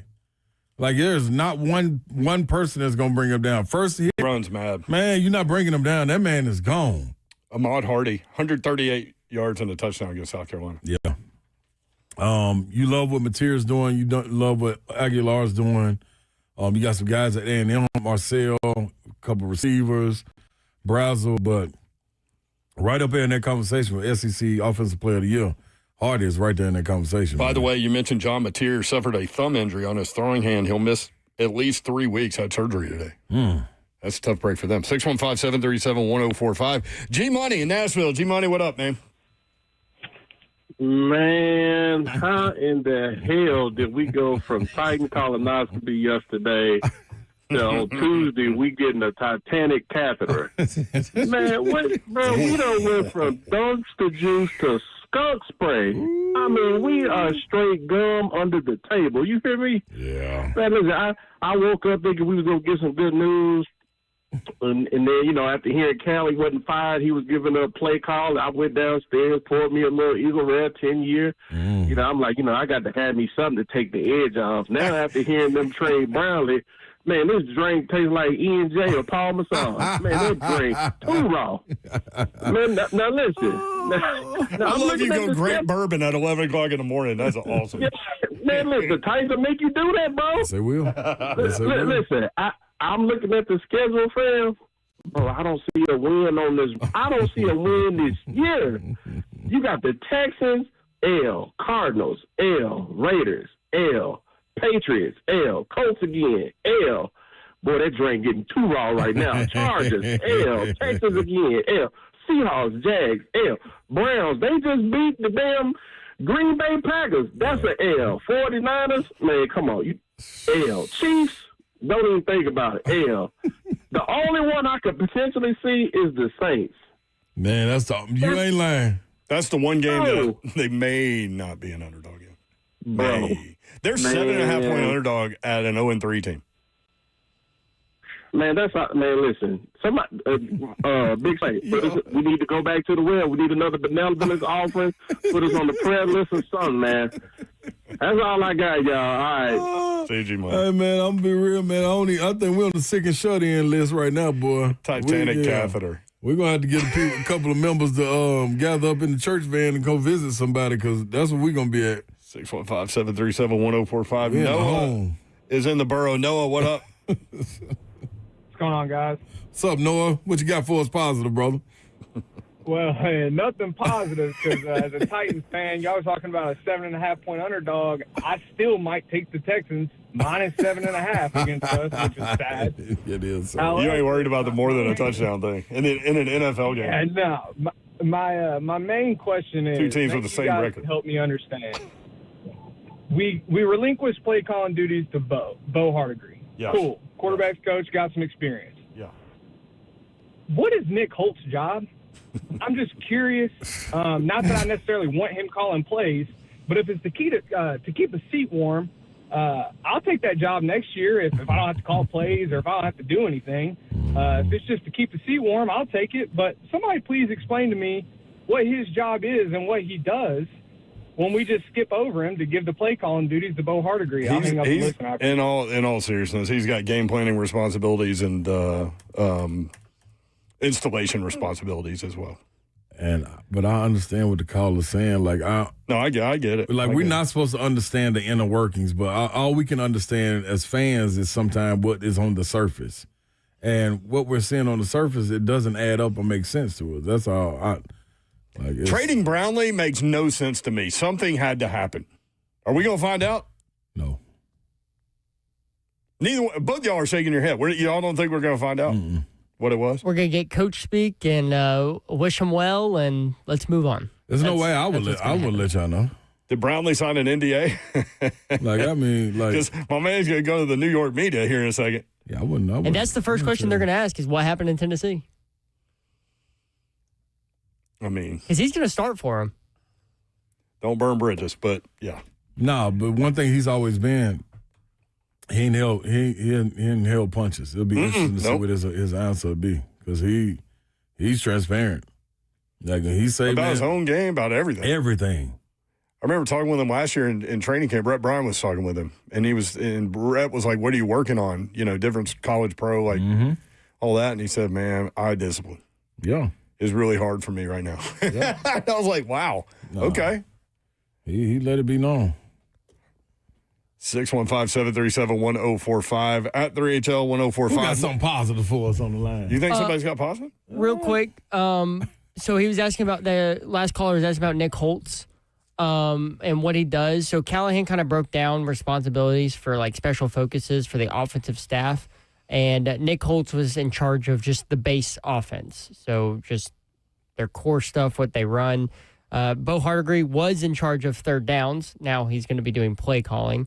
Ty Tolbert and Mike McCoy, who some thought that could get the play calling responsibilities, considering he also has experience. They work on red zone, and then Randy Jordan does the screen game. All right, more of your phone calls when we come back. Your reaction, Titans head coach Brian Callahan no longer calling offensive plays. Bo Hardigree, the quarterback's coach, will do that. And Jarvis Brownlee Jr. traded him and a 7th-rounder for a 6th-rounder to the Jets. All that coming up. We also have audio from Brian Callahan today, Bo Hardigree today. Denard Wilson today. Stay tuned. A lot to work through. We appreciate you being with us. Tell a buddy, bring a friend. We'll be right back. 3HL 1045 The Zone.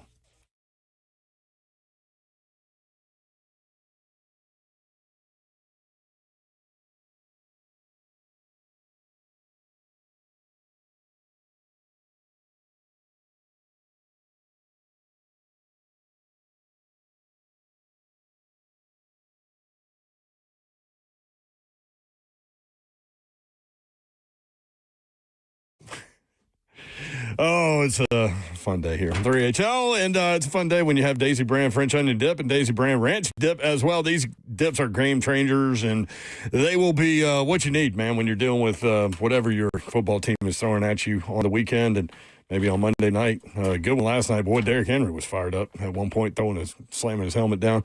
But anyway, Daisy Brand French Onion Dip, he'd feel a lot better if he had some Daisy brand ranch dip as well. Game changers. These are delicious as homemade dips, and they're made with real herbs and spices, other ingredients that you may find in your own kitchen. It is snack season. Do it the right way. You can't have chips without dip. Having said that, choose the best dip. Daisy French onion dip, Daisy ranch dip. These are incredible, so great, and the perfect complement to all of the games that you will be watching. Maybe you're going to have people over. Maybe you've got the TV situation figured out, but you definitely need to have your snack situation figured out, and you've got it figured out with Daisy French Onion Dip and Daisy Ranch Dip. Perfect complement to all of the football. Daisy French Onion Dip, Daisy Ranch Dip at all grocery stores. Medical house calls. Oh, the best. No more waiting in germ-filled urgent care rooms. No more trying to figure out who is going to take the kid to an appointment, trying to actually get a doctor's appointment nowadays. That's hard. Uprooting your life, your kids, your job, your schedule, just to get in to see a doctor when you probably know what's going on with your kid too. Well, medical house calls can help you out. Anybody out there, transparent pricing that's upfront and not confusing, and they come to you. You can use your HSA, FSA cards just like any other doctor's appointment. All you do is call or text Medical House Calls. Their teams assess what you need within minutes. You can book your visit. Medical providers, doctors show up at your door to deliver you the care that gets you back ASAP. Oh, and by the way, open 7 days a week, Monday through Sunday, 7 a.m. to 8 p.m. and same-day appointments are available next day. Guaranteed Medical House Calls, healthcare designed for your life. Call them 615-838-2375. They also do mobile IV therapy and primary care as well. 24/7 telehealth also available. There it is. Medical House Calls, 615-838-2375. It's medicalhousecalls.com.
It's all about 3HL 104.5 The Zone. Brett Doherty, Ron Slay with you. Babsy will be back tomorrow as we broadcast live from Twin Peaks in Madison. Rivergate to the old heads here in Nashville. That's right. Man, you almost popped yourself in the head. I did. Popped myself in the eye. It don't matter, though. I don't need to see anything.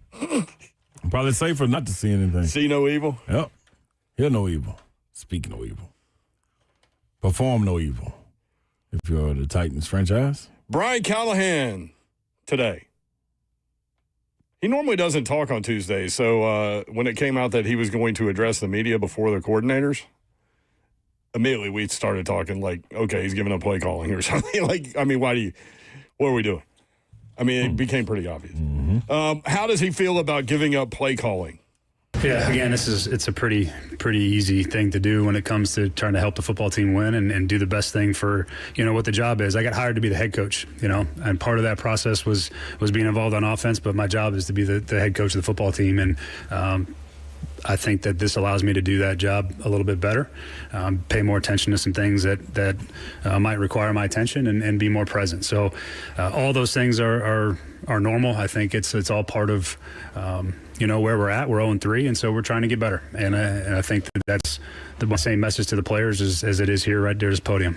So it sounds more as if it's more about you trying to get more of a big picture feel for yourself as it is to kind of a disappointment in your play calling. Is that? Yeah, I have zero disappointment in my play calling. I mean, I don't have any disappointment in that at all. But it's just more so I can see the rest of it, see the big picture better, and do a better job of it. I like that.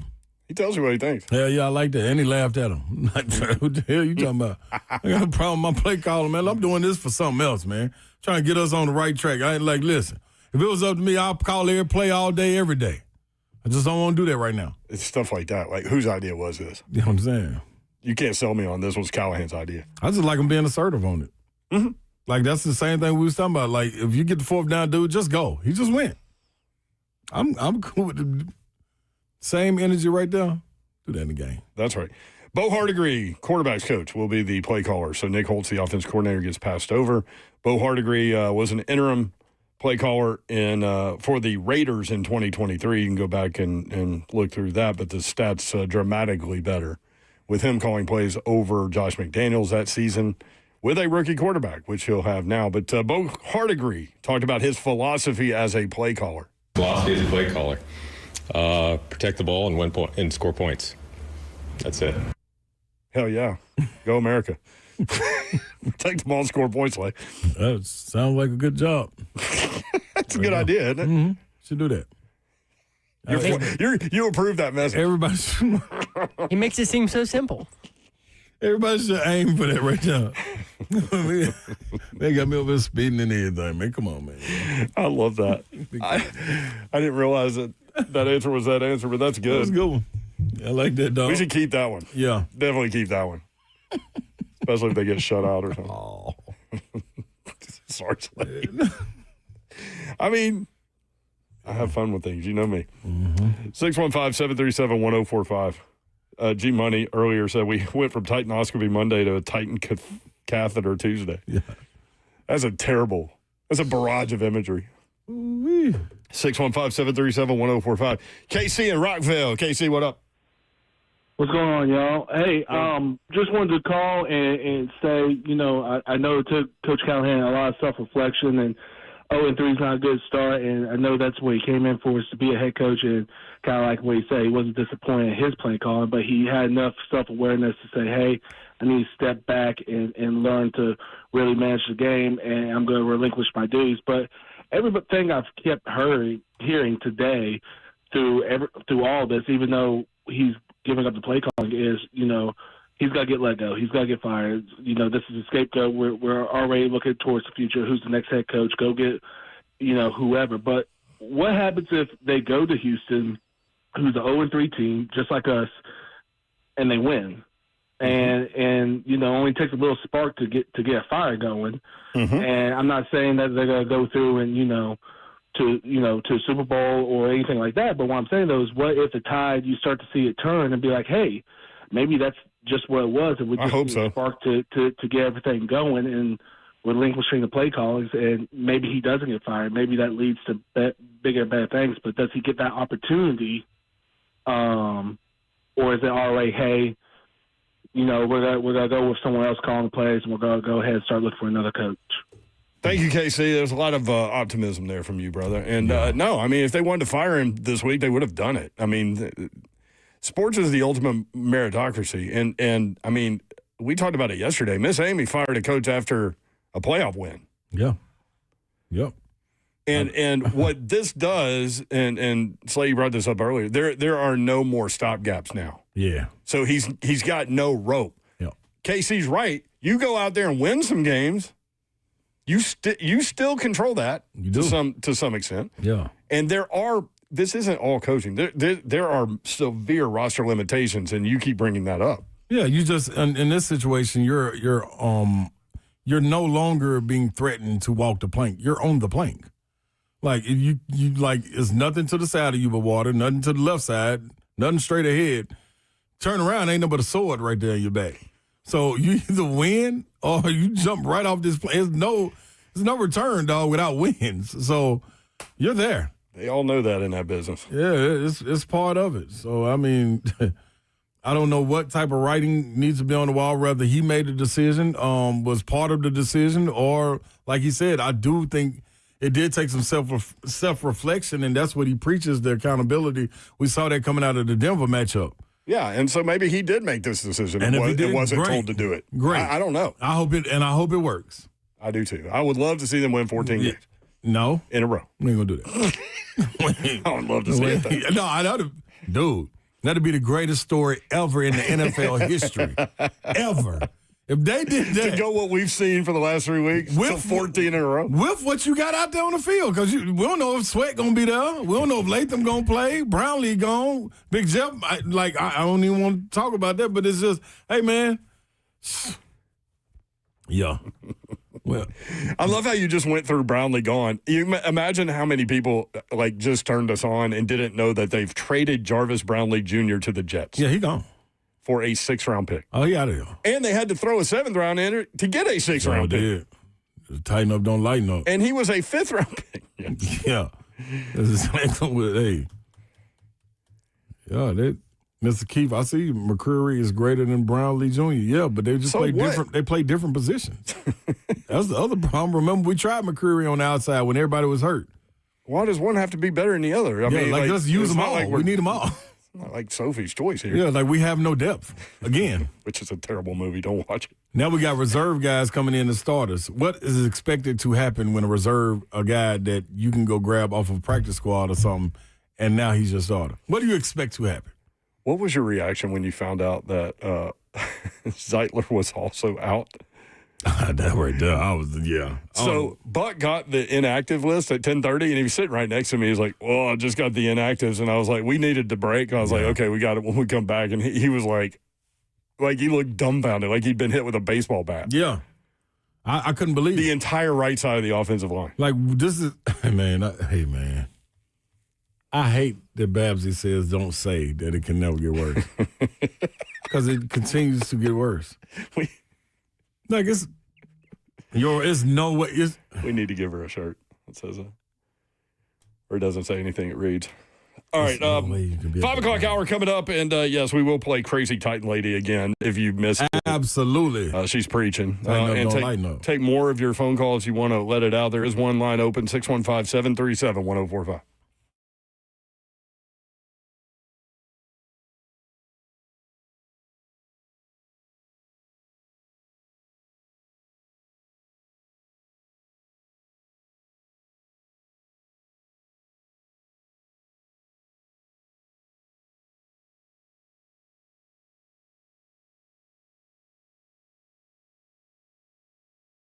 You know how life can change in an instant?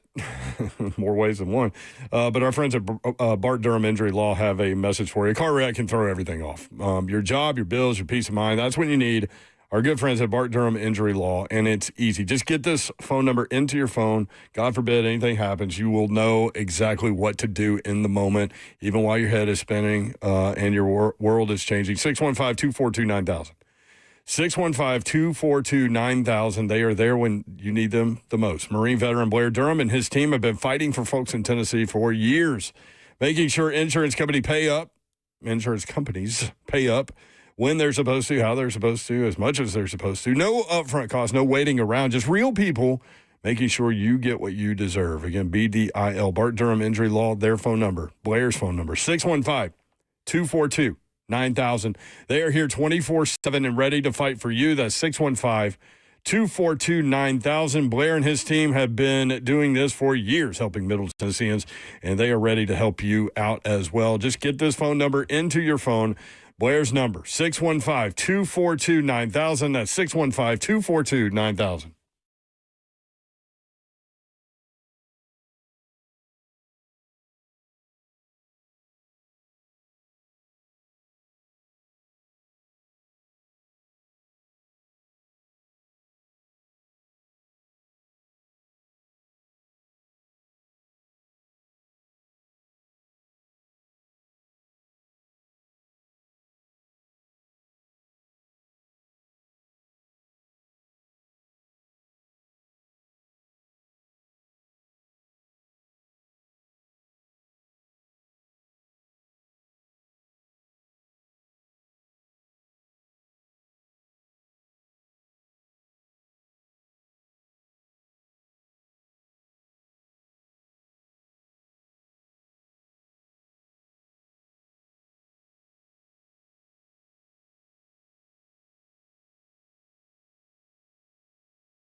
Good afternoon. It's 5:04. I'm just Milano live from the 104.5 The Zone studios. In case you guys have missed it, there's some news here in Nashville with the Titans. They have traded cornerback Jarvis Brownlee Jr. and a 7th-round pick next year in exchange for a 2026 6th-round pick. Brownlee was a 5th-round pick in 2024 and became a starter for the Titans. Also, Titans head coach Brian Callahan announced today that he'd be giving up play-calling duties and giving them to quarterbacks coach Bo Hardegree, who does have experience with the Raiders when he took over for Josh McDaniels back in 2023. Also, Oklahoma fans, sorry about this, but your quarterback John Mateer has suffered a broken bone in his throwing hand, and he had surgery on it today. The estimated timeline for him being out is expected to be about a month. For our foundation repair, whatever needs, you need to visit USSTN.com. Breaking news at once on your home for the Titans and Balls. This is 104.5 The Zone.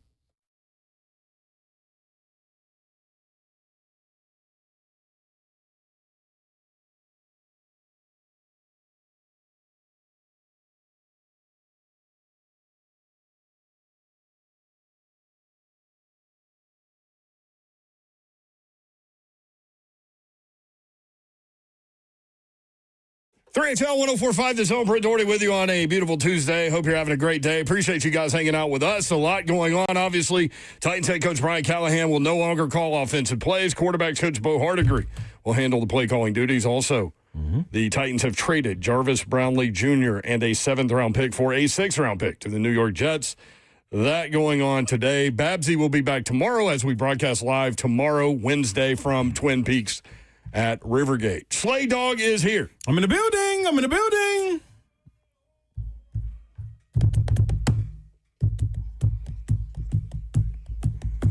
Roof is on. Hard top roof is on. Hard top roof. Yeah. Yeah, couldn't let it down if we wanted to right now. I'm gonna be real. It's raining. It's raining.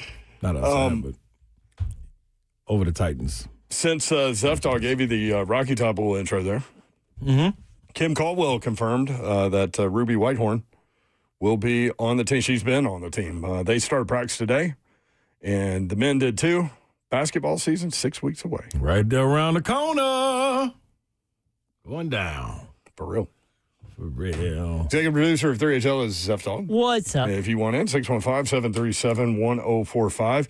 I think we need to begin this hour as we began the 4 o'clock hour, as we began the 3 o'clock hour, and that is with crazy Titan lady Larita, Miss Larita. Yes, preach to us. She preached on Twitter today. Good morning. This is the crazy Titan lady. And I'm here to tell you, first of all, I love the Titans. But I'm sick and tired of being sick and tired of what's going on. Now, the coach can't coach. The defensive coordinator can't call plays.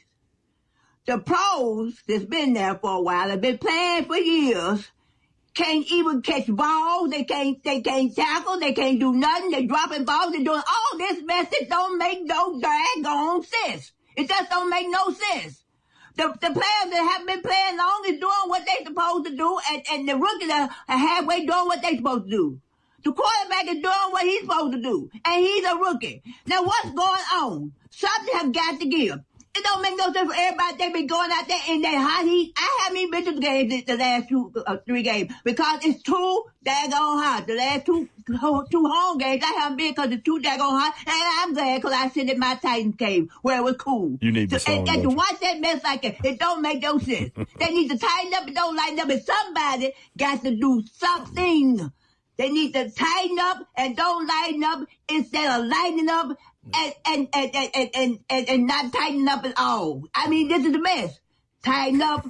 They got to lighten up. Nope. Tighten up and don't lighten up. I mean, that's right. Tighten up. We ain't gonna lighten up. That's what said. Tighten up. We ain't gonna lighten up. That's what I'm talking about. That's what I'm talking about. Bye. Bye. That's the end of it. That's the end of it. She don't want no conversation. Yeah, I just need to say what I got to say, get it off my chest, and go on about my business. And bye, get it out of my face. That's what your grandma and them used to tell you after they scold you and came in the house. Get out my face. Yeah, get out my face. Go on back outside and play before I make you come on in and go to bed now. Yeah, you want it's more? 2 o'clock. Why are you so 2 o'clock in the afternoon. Make you go to bed now. Take me take a bath. Boy, hey, ain't nothing worse than being outside playing and you had to come in the house and take a bath at like 2, 3, 4 o'clock. And like the rest of your day is over on a Saturday. That's when you're in trouble. That's what the Titans at right now. They got to come in for the bath. We're going to make them come in and take a bath. Today? Yeah, they're going to make them come in and take a bath. Go to sleep. Give up the play calling? Just go to sleep for the weekend. See you in church, get real. Trey on YouTube, make this lady the GM. Man, she came with it, then she, man. Telling you, everybody felt that. Everybody got somebody in their neighborhood, at their church, in their family, at their school, somewhere like that. The real Mike Jones said, if sick and tired were a person. That's it. She personified. Yeah, lighten up. She said, I'm sick and tired of being sick and tired. Man, she ain't playing with him, man. I'm telling you, like I said, you got that candlelight voice. Can you imagine if we were able to set up a phone call between just 5 minutes between Crazy Titan Lady and Miss Amy? No. She wouldn't hold. Crazy Titan Lady wouldn't hold back. No, she ain't got no reason to hold back. And she would be respectful. Yeah, she was respectful in that. Somebody got to do something. Like she said, ain't got no answer. So much. I'm so frustrated. Yeah, somebody got to do something. She was speaking for a big part of the fan base there. She the truth. I'm with her. Noctropolis, clip just the song for the future. That's the thank you, Knock. Keep on telling them that. I asked him in the last break. This is a busy day for Zeph in there. Anytime he's got to answer the phones for 3 hours, like nonstop, and do everything else he's got to do. I like that. It's on this plate. Let's get it. Let's eat. Trey said that brightened my day. Man, I'm telling you, it does. I'd say it, man. If any day I come in here and need a little motivation, I need him to play that Tighten Up, Don't Lighten Up. DJ from Nashville. We need a Reese, Laura, and Titan Lady mashup. Oh. No, their waves can't handle that one now, DJ. You might have sitting on the porch with all that. Ooh, that's a tough one right there. A lot of different personalities in that one. 615-737-1045. Don't be tough. You tailgated with Reese and Laura not too long ago. So did Reese ain't going to let nobody talk. She ain't going to be able to sing a song mess with Reese. G-Money's got that one. Yeah. That's good. That's why Laura always starts their phone calls. She got to. Because if she doesn't, she ain't getting in. Yeah, because Big Slayer, you with me coming at any moment.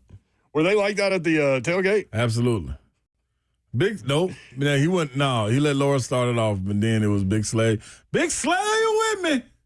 You said you were walking all over campus and could hear it. I could hear him. I was on my way to the stadium, and he was at least 35 to 40 yards behind me, and I could hear him. With 100,000 people. Exactly. Streets flooded. Did Reese or Laura do a kickstand? Nah, they ain't kickstand with me. They ain't shotgun with me. I should have gotten a shotgun.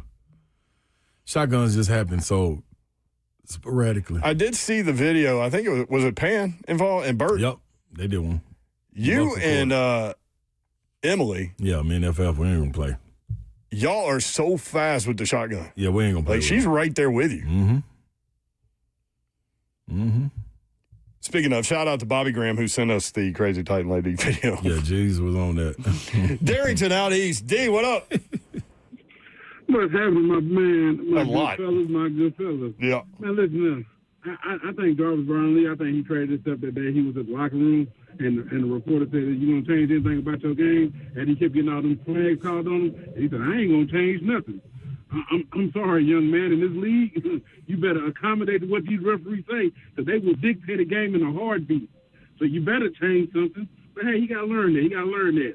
Hey, and speaking of, since we changed the coaches, does that mean the offensive coordinator, the new play caller, is he allowed to challenge? Because I'm pretty sure, does that mean he know the rules?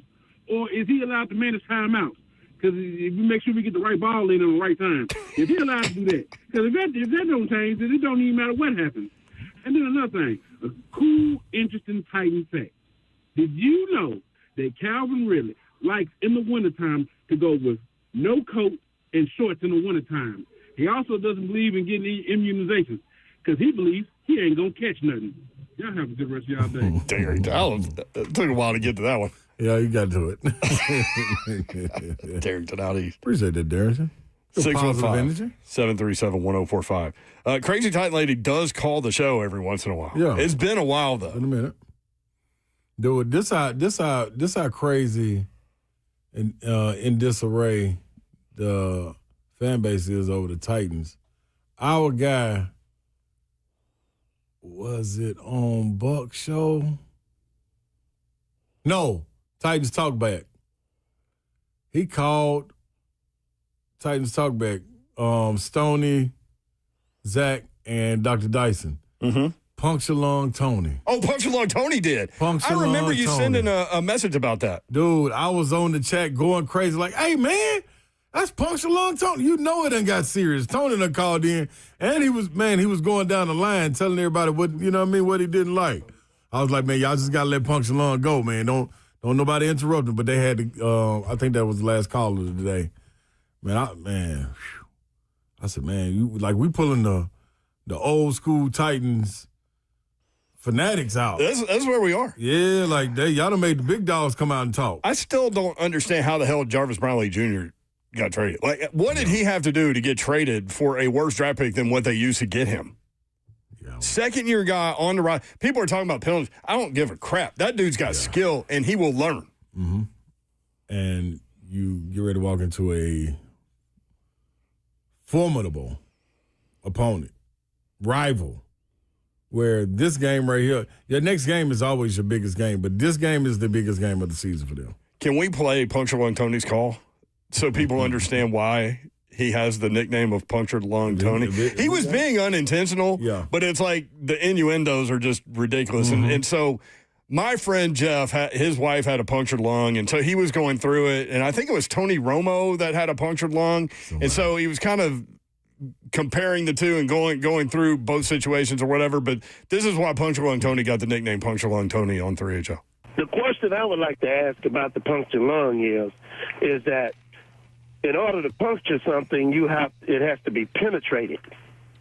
And now the man that called about his wife that was accidentally punctured, now that was a reasonable answer to me because the scalpel or something must have hit it with the scalpel and it penetrated the lung and it punctured it. So I'm just trying to figure out that if you compress something that hard, it's almost like a balloon. It's going to bust. So how can you puncture a lung with a fractured bone and that's not even broken with no jagged edges or anything? That's what I mean, help me out here. I'm trying to figure this thing out here. Punctured Lung Tony. So me, Clay, and Blaine just laughing like a bunch of children. That's classic. I mean, he made great points, but that's why Tony is Punctured Lung Tony. PLT, baby. 615-737-1045. Bubba, West Nashville. Bubba, what up? Hey, guys. Love the show. Big Ron. Yes, sir.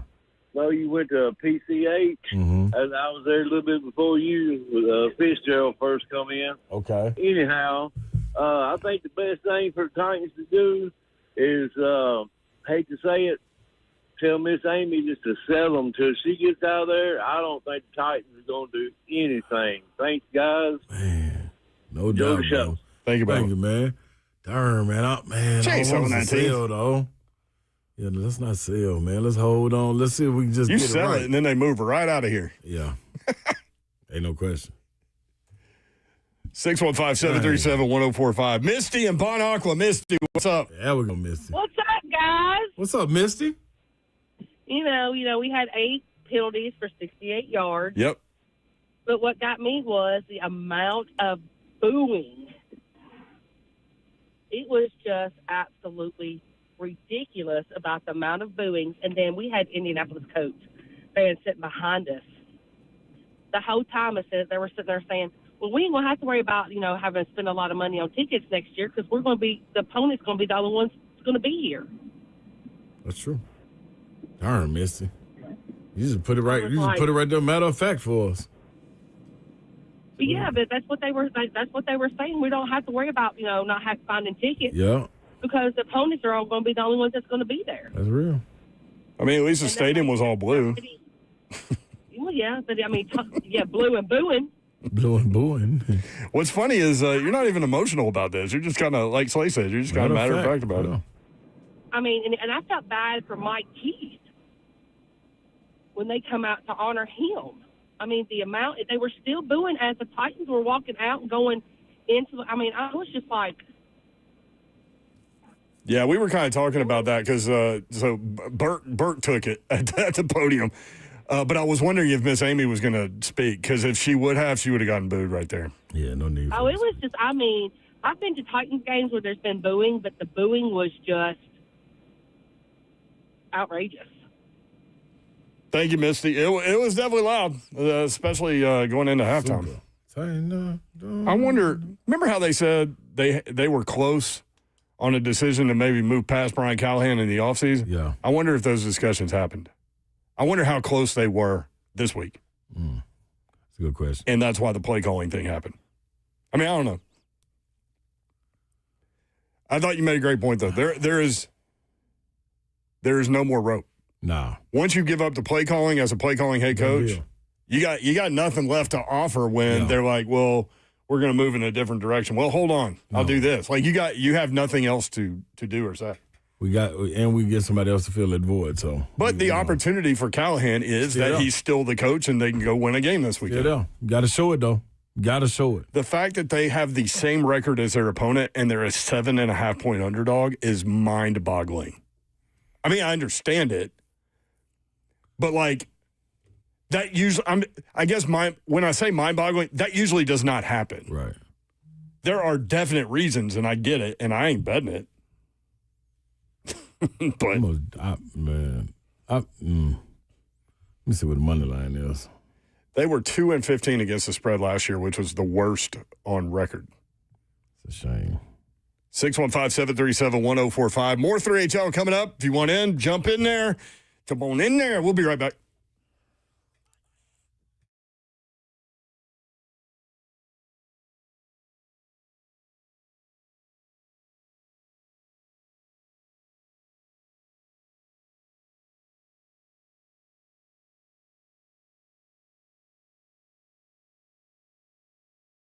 I've got an important message from our good friends at Bart Durham Injury Law, BDIL. These guys have been helping Middle Tennesseans for a long, long time. So, some lawyers chase ambulances. They do. They actually do that. They'll do anything to get your attention, but not Blair Durham and his team. If someone calls you after a wreck, a lawyer calls you after a wreck, they're breaking the law. That's right. There are lawyers breaking the law. Marine veteran Blair and his team at Bart Durham Injury Law do not play those games. His number, get it into your phone, 615-242-9000. 615-242-9000.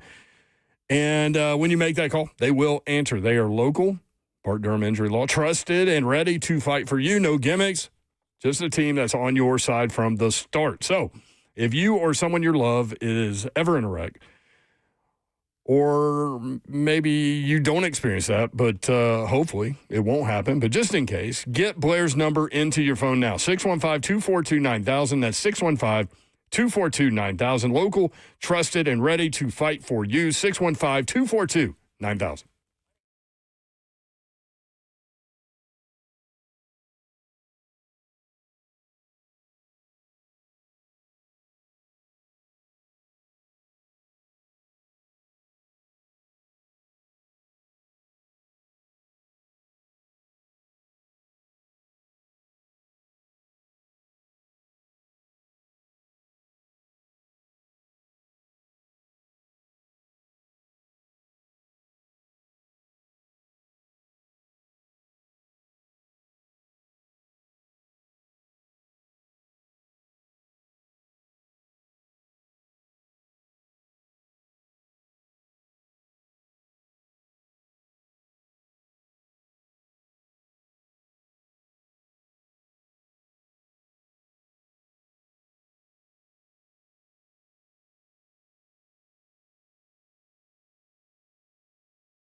3HL 104.5, The Zone. Brett Doherty, Slay Dog. We're here, y'all. Out at Twin Peaks tomorrow. Great food, cold beer. Mm-hmm. Anything you need, including 3HL at Rivergate. Yep. Tomorrow, 3 to 6. You want to hear from the defensive coordinator? I absolutely would. Denard Wilson talking about issues with not being able to tackle guys in space on explosive plays.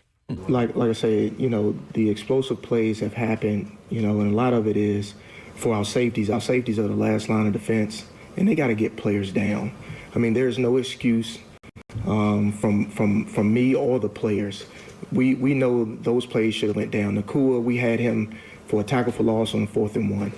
Right? Jonathan Taylor breaks, which should have been an 8-yard run, and we line up and play again. All right. And we should be still competing, in the red zone. It has to stop, and it's a big emphasis. And at this point, if guys aren't tackling, I'm going to struggle to keep them in the game to play because it's hurting us. And we got to do whatever we got to do to not hurt the team. You're right about that. All of it. Whatever we got to do. That Puka Nakua play that he's talking about, what was it, like 61-yard touchdown? I think 65. 65 on 4th down? On a 4th and 1. Was that Woods that came flying in there? Yes, it was Woods. Woods came flying in there so fast that I had to go back and watch because, I was like, was that a Titans player? He flew through there. Yeah. He got on down. Blaine was talking about it on League Company Countdown to Kickoff and said, man, you gotta be able to throttle down when you got a dude like that. Yeah. Nakua just gave him a little shimmy. He didn't even, give some big move. It was just like, no, you're going so fast. I ain't got to get no move. Gone. Just make you miss. Big plays, man. Wow. And it's like these guys getting to the second level, and then they're getting an extra 5, 10, 12 yards because can't tackle. I mean, it's a big part of football. Tackling? Yeah. Yeah. Got to get guys down. Man. Absolutely. I sure will. Unless you're playing flag. Boy, then. I mean, Denard Wilson just seemed pissed. And this is a Tuesday in the middle of the day at a presser. Yeah, can you imagine being the defense coordinator watching that? Nope. Man. Because this is stuff we cannot do. Just get him on the ground. Yeah. Stuff we can't do, y'all. Denard Wilson talking about Brian Callahan potentially being more involved on the defensive side. Talk all the time. We'll discuss the game plan. He'll communicate how offenses probably trying to attack us. But, it's all hands on deck. He was in our meeting room today as we game plan. So, I love him being around. He's a hell of a coach, has a lot of great ideas, and he can be an extra voice and an extra set of eyes from an offensive perspective moving forward. So I think it's going to be a hell of a thing. I just love being around and talking football. So I look forward to it. Okay. Moving on. Yeah. Yeah. 615-737-1045. And just cause, all of this is, okay. I mean, what are you going to say? Yeah, what you supposed to say? Yeah. We need to see action. I mean, it's good to have them in the room. Mitchell in Hendersonville. Mitchell, what up? Hey, how are y'all? Good, thanks. So I don't think it is a coaching, a player standpoint. I think our ownership is honestly the reason why we suck now and why we are going to suck for the next couple years. On top of that, I also find it very annoying that season ticket holders that are current have to pay $15,000, $25,000, $50,000 per ticket to be able to get tickets in the new stadium, and that's all I need to say. Thank you, brother. Appreciate it. It's tough that they're going through this while they're selling tickets over there, but as we've said, 70% of the building is sold. 124 of the 130 suites are sold. What was the number? 10 of the 13 end zone suites that'll be on the field are sold. The price increase is the price increase, and I'm not going to tell you how to spend your money, but every time they build a new stadium, this happens in every city. Yeah. We need to sell product right now, though. That's why it's really tough Yeah, for them, for everyone involved. I know you're putting down an investment. Yeah. Those of you that have already, It's tough, and it's tough from a Titan perspective, too, because think about it. If Brian Callahan doesn't make it, and he is, I would guess, is on a tremendous, like this shortest leash you can be on.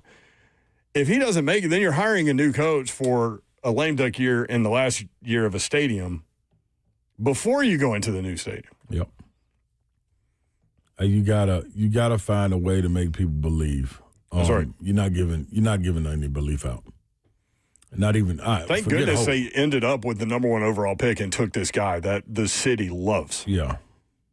Can you imagine if they would have picked like 3rd? No, but I can't imagine though if it continues down this trend, it ain't even gonna matter about it being him being there. Like, well, and that's one of the things. Like, you can roll the guy. You want to see an ownership group get serious. If they think that offensive line can't protect their quarterback, I don't even think it's that. They can. They just not there. Give us the guys that we had in the preseason. You're right. I think they'll be the O-line and the protection will be fine. We just can't. Where are they? That was one of my positives from this game. Season low in sacks, 4. Yeah. Mm-hmm. That's true. That happened. I guess the team okay. That's tough. So Will Anderson and them going to have their ears pinned back. So imagine if the Titans would have drafted 4th and taken offensive tackle Will Campbell right now. And we didn't have the Cam Ward storyline. And the hope that's where the hope is, that guy. We'd have Daniel. Like Kyle Manor, like he's proving that he is a consistent player. Mm-hmm. And Cam's looking for him now. Yep.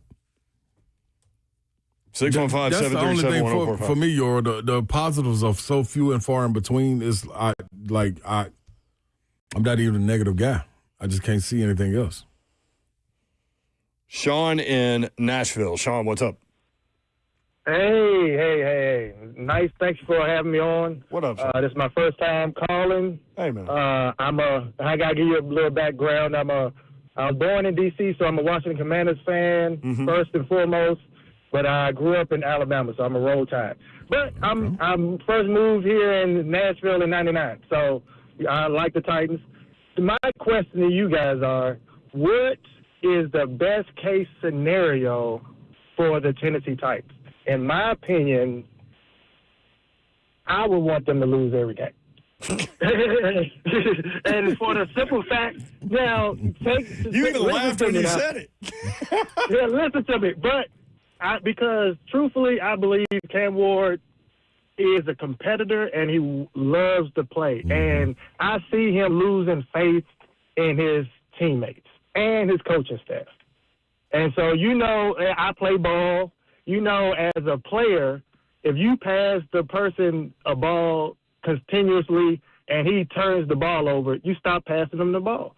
And so for me, you cannot keep passing the ball to Calvin Ridley or having miscues or having problems from the coaching staff. And so I take this. If you cannot go to the Super Bowl this year, and if you do make the playoffs, it's a 9-7 record, which I doubt, and you lose the first game in the playoffs, would you take that? Or would you rather have the first overall pick again, but see promise in a few players? And to me, I think they should trade Calvin Ridley this year and get something from him. I'll hang up and I'll listen to what y'all got to say about that. Thank you, Sean. Appreciate it. Yeah, I feel that right there, Sean. I think the one part about it, saying you wouldn't want them to win any games, I don't think they're going to win any games outside of the matchup versus New Orleans. I think it's an arms race between New Orleans and the Titans as far as who's coming in last. Right now. You know what I mean? Like, this could change if you get... I mean, from a Vegas perspective, they would not be favored in any game on their schedule right now. Except for maybe the Saints. Yep. Like, if that happens and they don't get the guys back that's needed to have to be on the core of this unit, like a Sweat, like a Latham, well, we're in trouble. You're not gonna win. I don't see any other teams that's just gonna give you wins. Like everybody wants to eat, and you see a team come up latter part of the season. People are playing for contracts as well, even for the teams that are not vying for a playoff spot. They got guys that's playing for contracts. I mean, it's rough, Sean.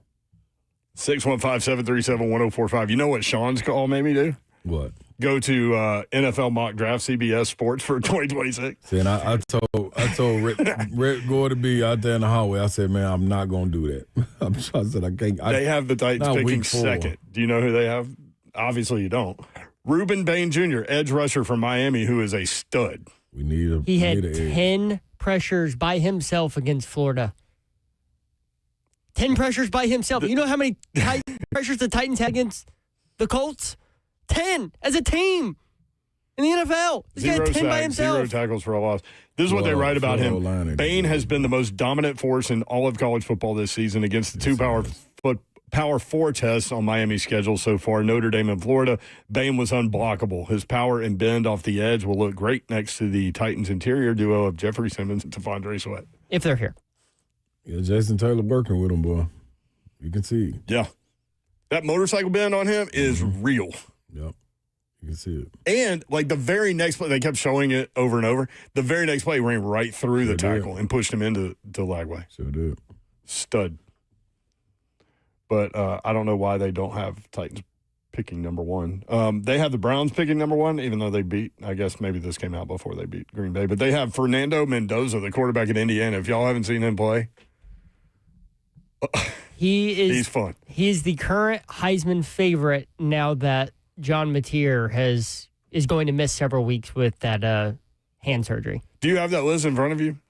I can in just a second because On3 put it out. So it's BetMGM is where they're getting the odds. So Fernando Mendoza, like I mentioned, is number 1 at plus 650. Dante Moore, number 2 at plus 1,200. He's tied with Carson Beck at also plus 1,200. Gunnar Stockton from Georgia is in that 4 spot at plus 1,400. Looked great against Tennessee. Texas A&M quarterback Marcel Reed at plus 1,500, right behind there. Josh Hoover and Tennessee Vols quarterback Joey Aguilar and quarterback for LSU Garrett Nussmeier all tied at plus 1,500. Jeremiah Smith at plus 1,600. Julian Sayin, the quarterback for Ohio State, at plus 1,700. Okay, we're good. Yeah. Yeah. So, 615-737-1045. Thank you, Jeff. You're welcome. Join us Friday as we broadcast live from Fight DMD's 16th annual Golf for a Cure at Greystone Golf Club in Dixon. There are still a few morning tee times open and sponsorships available. To sign up or to get more information, go to fightdmd.com. That's fightdmd.com. We'll be right back. 3HO.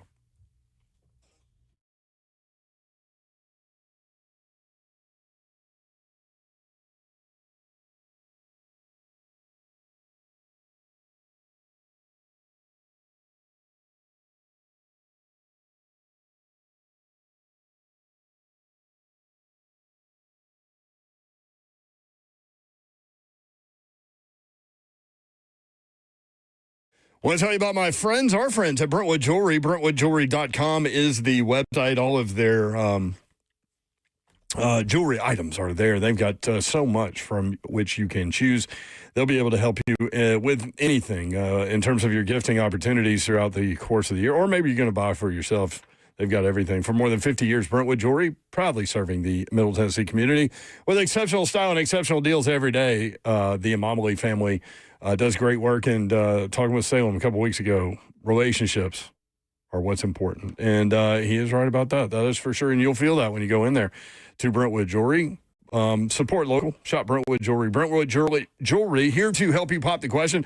Let them help you take the stress out of selecting the perfect engagement ring. They can help you find a beautiful ring in your ideal budget. Browse their incredible selection of one-of-a-kind rings or talk with their custom design specialists to create a stunning ring as remarkable as your loved one. If you haven't already heard, Nashville's premier timepiece dealer is Brentwood Jewelry. Not only do they have the best selection in watches, but they are the go-to spot for pre-owned Rolexes as well. Check them out online, BrentwoodJewelry.com. 7012 Church Street in the heart of Brentwood, just off Franklin Road. Exceptional style, exceptional deals every day for more than 50 years. Visit BrentwoodJewelry.com. Want to tell you guys about Zero Res. Get insanely clean carpets from Zero Res. And right now, they got an awesome September special going on. You know what? It's crazy. I just had one of my neighbors reach out on the Facebook page, on the neighborhood page, and say, hey, I need somewhere that doesn't have harsh chemicals. I said, I got you. It's Zero Res. Right now, 3 rooms of carpet clean for $139 plus a hallway, or $129 for 2 rooms and stairs cleaned. How about that? Here's your phone number, 615-535-9376. No harsh chemicals. They clean with special water. Book online at Zero Res, that's a Z, ZeroResNashville.com.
need to tighten up and don't lighten up instead of lightening up and not tightening up at all. I mean, this is the mess. Sick and tired of being sick and tired of what's going on. The coach can't coach. The defensive coordinator can't call plays. This don't make no daggone sense. Tighten up. They got to lighten up. Tighten up and don't lighten up. I mean, tighten up. We ain't gonna lighten up. That's what said. Tighten up. We ain't gonna lighten up. To watch that mess like that, it don't make no sense. Somebody got to do something. Can't even catch balls. They can't tackle. They can't do nothing. They dropping balls. They're doing all this mess. It don't make no daggone sense. Tighten up. They got to lighten up. Tighten up and don't lighten up. I mean, tighten up. We ain't gonna lighten up. That's what said. Tighten up. We ain't gonna lighten up. That's what I'm talking about. That's what I'm talking about. Bye. Did she snap her fingers in there? It sounded like she snapped her fingers in there. Oh, man. Yeah, that's all I know. That's all I'm talking about. Good job. Larita Turnley, at L Turnley. Y'all give her a follow. Tell her you love her. She wrote me back when I tweeted it. And she wrote in all caps. She's screaming at me. And you know it. Y'all kind of like my song, huh? Yep. I appreciate y'all. Well, those Titans need to take heed and listen to it. Maybe they'll win some games.